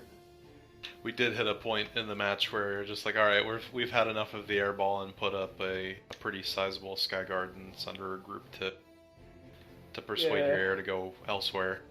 Yeah, you should. We were like bitching about it to the rest of our high command. It was great. If there's one thing that's always common for running up the chain of command, it would be bitching. Yeah, as far as hair goes on the Connery side, we had it split up at the start of the match, which probably wasn't the best thing to do. We really should have timed a big push on Waterson's better. That could have been a really, really good match for the viewers to see. It would be an enormous fight on Waterson's redemption, but it looked like we did the sort of opposite gambit, where we went for a pop sync on Matherson's and you guys went for a pop sync on Waterson. While the tech plant kind of hung in the balance, and it just didn't work out for us. Yeah, to be honest, Waterson's redemption was not just a pop sync. We dumped it with 150 people at the start, and they stood there until the cap was through. So we really, really wanted that base, and it worked out pretty well, thanks God. Could have been pretty dangerous. I was theoretically expecting, I wonder if, Connery's going to come dropping 3 points and take it in the last 10 seconds. Because it could have happened. We tried that in the last match, and it didn't work out too well for us, so we thought, fuck it, all in. Now, the good thing is we had our Air Force there, and we have like 150 people with, or at least a big portion of them would be heavies with air lock-ons. And if you just drop on the point in a base with 4 platoons, it's not like you're walking to the cap points. Like a little quiet walk. So we were set up with maxes. We were ready for it, and that's the reason we hold it with 4 platoons till the last second. So nobody was allowed to redeploy out until we got the base. It's a risky play, but this map layout is allowing us to play it, because from 4 open lanes we have 3 buffer bases. So basically, Connery needs to first flip form those 3 neutral bases until they can actually engage us on the 3 lanes. So the only open lane at the beginning was Madison's Madison's Triumph, which is a big base for us, easy to defend, and we try to abuse that. Well, that was this particular game, and hopefully for you Connery guys, you at least had fun. I suppose that's the end objective here. I mean, 4 losses, this kind of sucks, but so long as you guys had fun, that's probably it for this year for Connery. Maybe any thoughts or things to take from this series of games?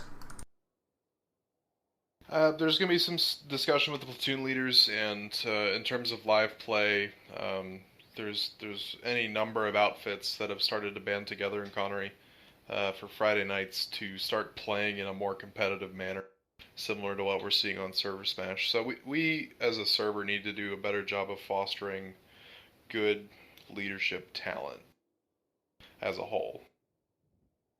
Yeah, if I can just give you my experience in that regard. We in Briggs, we have a very established platoon leader team or high command team for SS. We have like the same high command team for the last 8 matches or something. So everybody knows each other. We know how to play to each other. We know our voices. It's a huge difference. If somebody's doing it the first time, it's a real mess for him. So we really got a benefit in this regard. And I suppose then for Briggs, you guys, you've got yourself into the playoffs. You'll be playing against Emerald. Now, Emerald being having seed advantage, being able to pick the map and or Warpgate faction, is that going to concern you guys, or are you just basically going to bring the hurt train and take down another group of Americans? No, definitely not. We're open for everything. Just move on, Emerald. We can try. Either way, it'll be a good match. Yes, yep. So I can just say here, I'm going to bring this up in the game. That'll be on Saturday the 14th, 100 UTC. But you can see that in the post game because we've got the matches timed out, just depending on what the results were. But that'll be the first game of the semi-finals. I guess unless basically it, guys. Unless you've got any burning questions you want to ask each other on stream now, we're just going to leave it and go ahead. I'm fine. What is your favorite wine? Because I need something to drink after that match. Pinot Noir is absolutely beautiful. Is that a question? Sangiovese.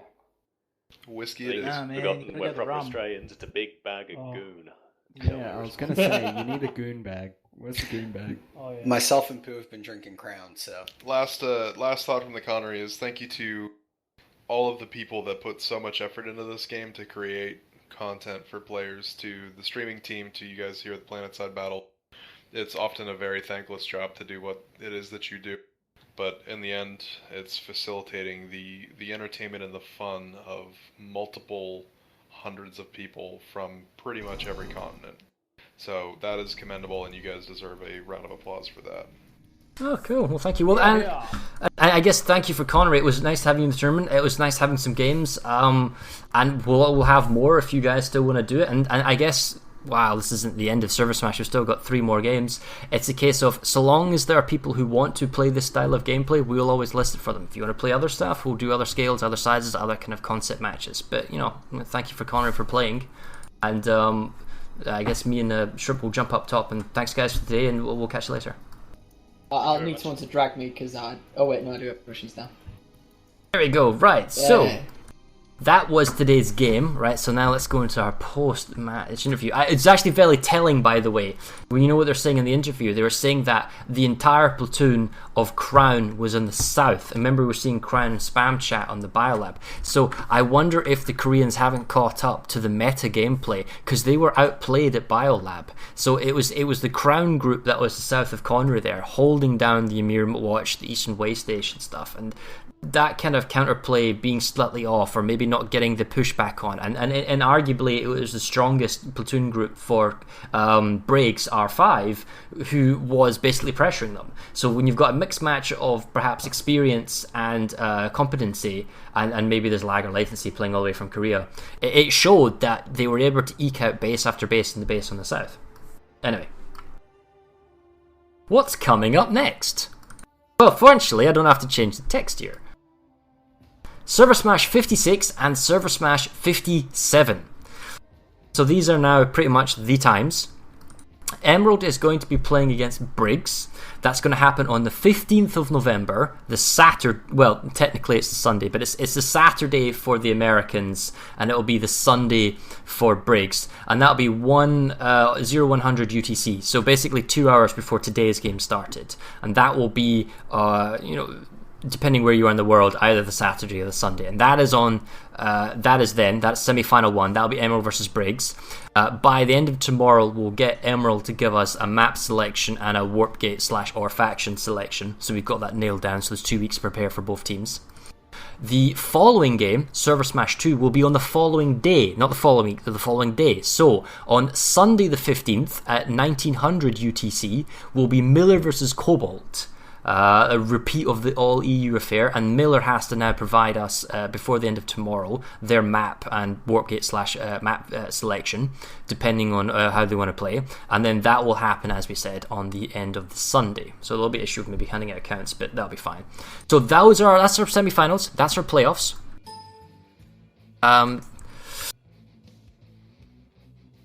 So with that being said, Shrimp, what do you think about our playoff games? I'm confident. I don't know if I'll be around because the issue is that Emerald versus Briggs, right? Given the fact that Emerald can pick their map and their faction / warp because it's the reward for being seeded higher in the tournament, you have to favour Emerald playing to their strengths and perhaps beating Briggs. And they've done it before. Will they do it again? Well, we've also had Briggs beat Emerald.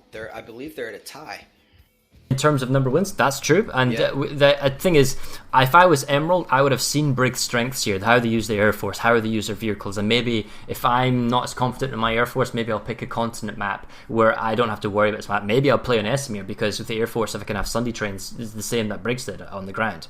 It's to be seen how this works out. And I suppose, if you're looking at the second semi-final, Miller versus Cobalt, Miller's going to mega stack, like galore. It's going to be just this team, and I wonder if Cobalt can compete with Miller, because if Miller plays on the same level they did last week when they hammered Emerald, I think, in an unbiased view, they are pretty much unstoppable. They're pretty much top dogs going into the playoffs, because it was between Miller and Emerald, and Miller was pretty dominant, at least on Hossin. That's the key issue here. That being said, just put in, some of us are thinking Emerald may not have played to their full strengths. But that's a bit Illuminati, so yeah, carry on. Okay, so to be seen. I mean, the fact is, it's still a playoffs. It doesn't matter what's happened before. Now, what matters now is what happens here and now. So we're gonna have, like we said, we're gonna have our both semi-final games. That's gonna be depending where you're on, our 14th and 15th of November. And then, following from that, the grand final game will be on December the 5th, and we'll get the timing accurate depending on who qualifies. Because it'll be different timings if Briggs makes it through to against EU, or the Americans play against EU, that type of stuff. So it'll be either 1900 UTC or slightly different depending on the wins. I mean, it could be early in the day for EU if it's like an EU versus Briggs game, for example. So there's that. So we'll give you the times when we know that, and the map selection will be a veto system, which is it's on the PlanetsideBattles Reddit, but it's basically both teams get a veto, and there's 2 coin tosses. So you coin toss for map veto, and this is for the grand finals, and then you then pick who doesn't get to pick who doesn't veto first or second. So if I flip the coin toss and I win it, then I would say the other team picks first. So the other team, let's say, bans Esamir, then I get to choose whether or not I want to ban Amrish or Hassan, therefore picking the map. And then there's a second coin toss after that for Warpgate and faction selection. So it's pretty fair and balanced, rather than the voting poll, which is what we're going to do with last time. So this is pretty way it's going to go. So anyway, that being said, guys, today's match, Briggs had 75%, Connery had 17%. Neither team was going for the long haul. Connery was trying to get 62% to try and leapfrog into 4th place and get in the tournament. Unfortunately, Connery's out, so thank you very much to Connery for playing. We loved having you guys, and we hope to perhaps see you guys in the future. I love ServerSmash and the way it just kind of brings server and community teams together. Normally, you wouldn't play with your NC or your VS guys if you're TR, but this is what ServerSmash does. It gets your group of guys together to play against the enemy, and that's why it's so awesome. And Briggs was going for the 84%, and they were so close to getting into 3rd place and perhaps playing Miller, but maybe this works out the best for Briggs. Maybe playing its Emerald is a better thing. Maybe they get a better result. Who knows? But anyway, that is it. That is it for today. We'll be back on November the 14th/15th, depending when you're in the world. We'll see you then. And until next time, guys, take care, and we'll see you later.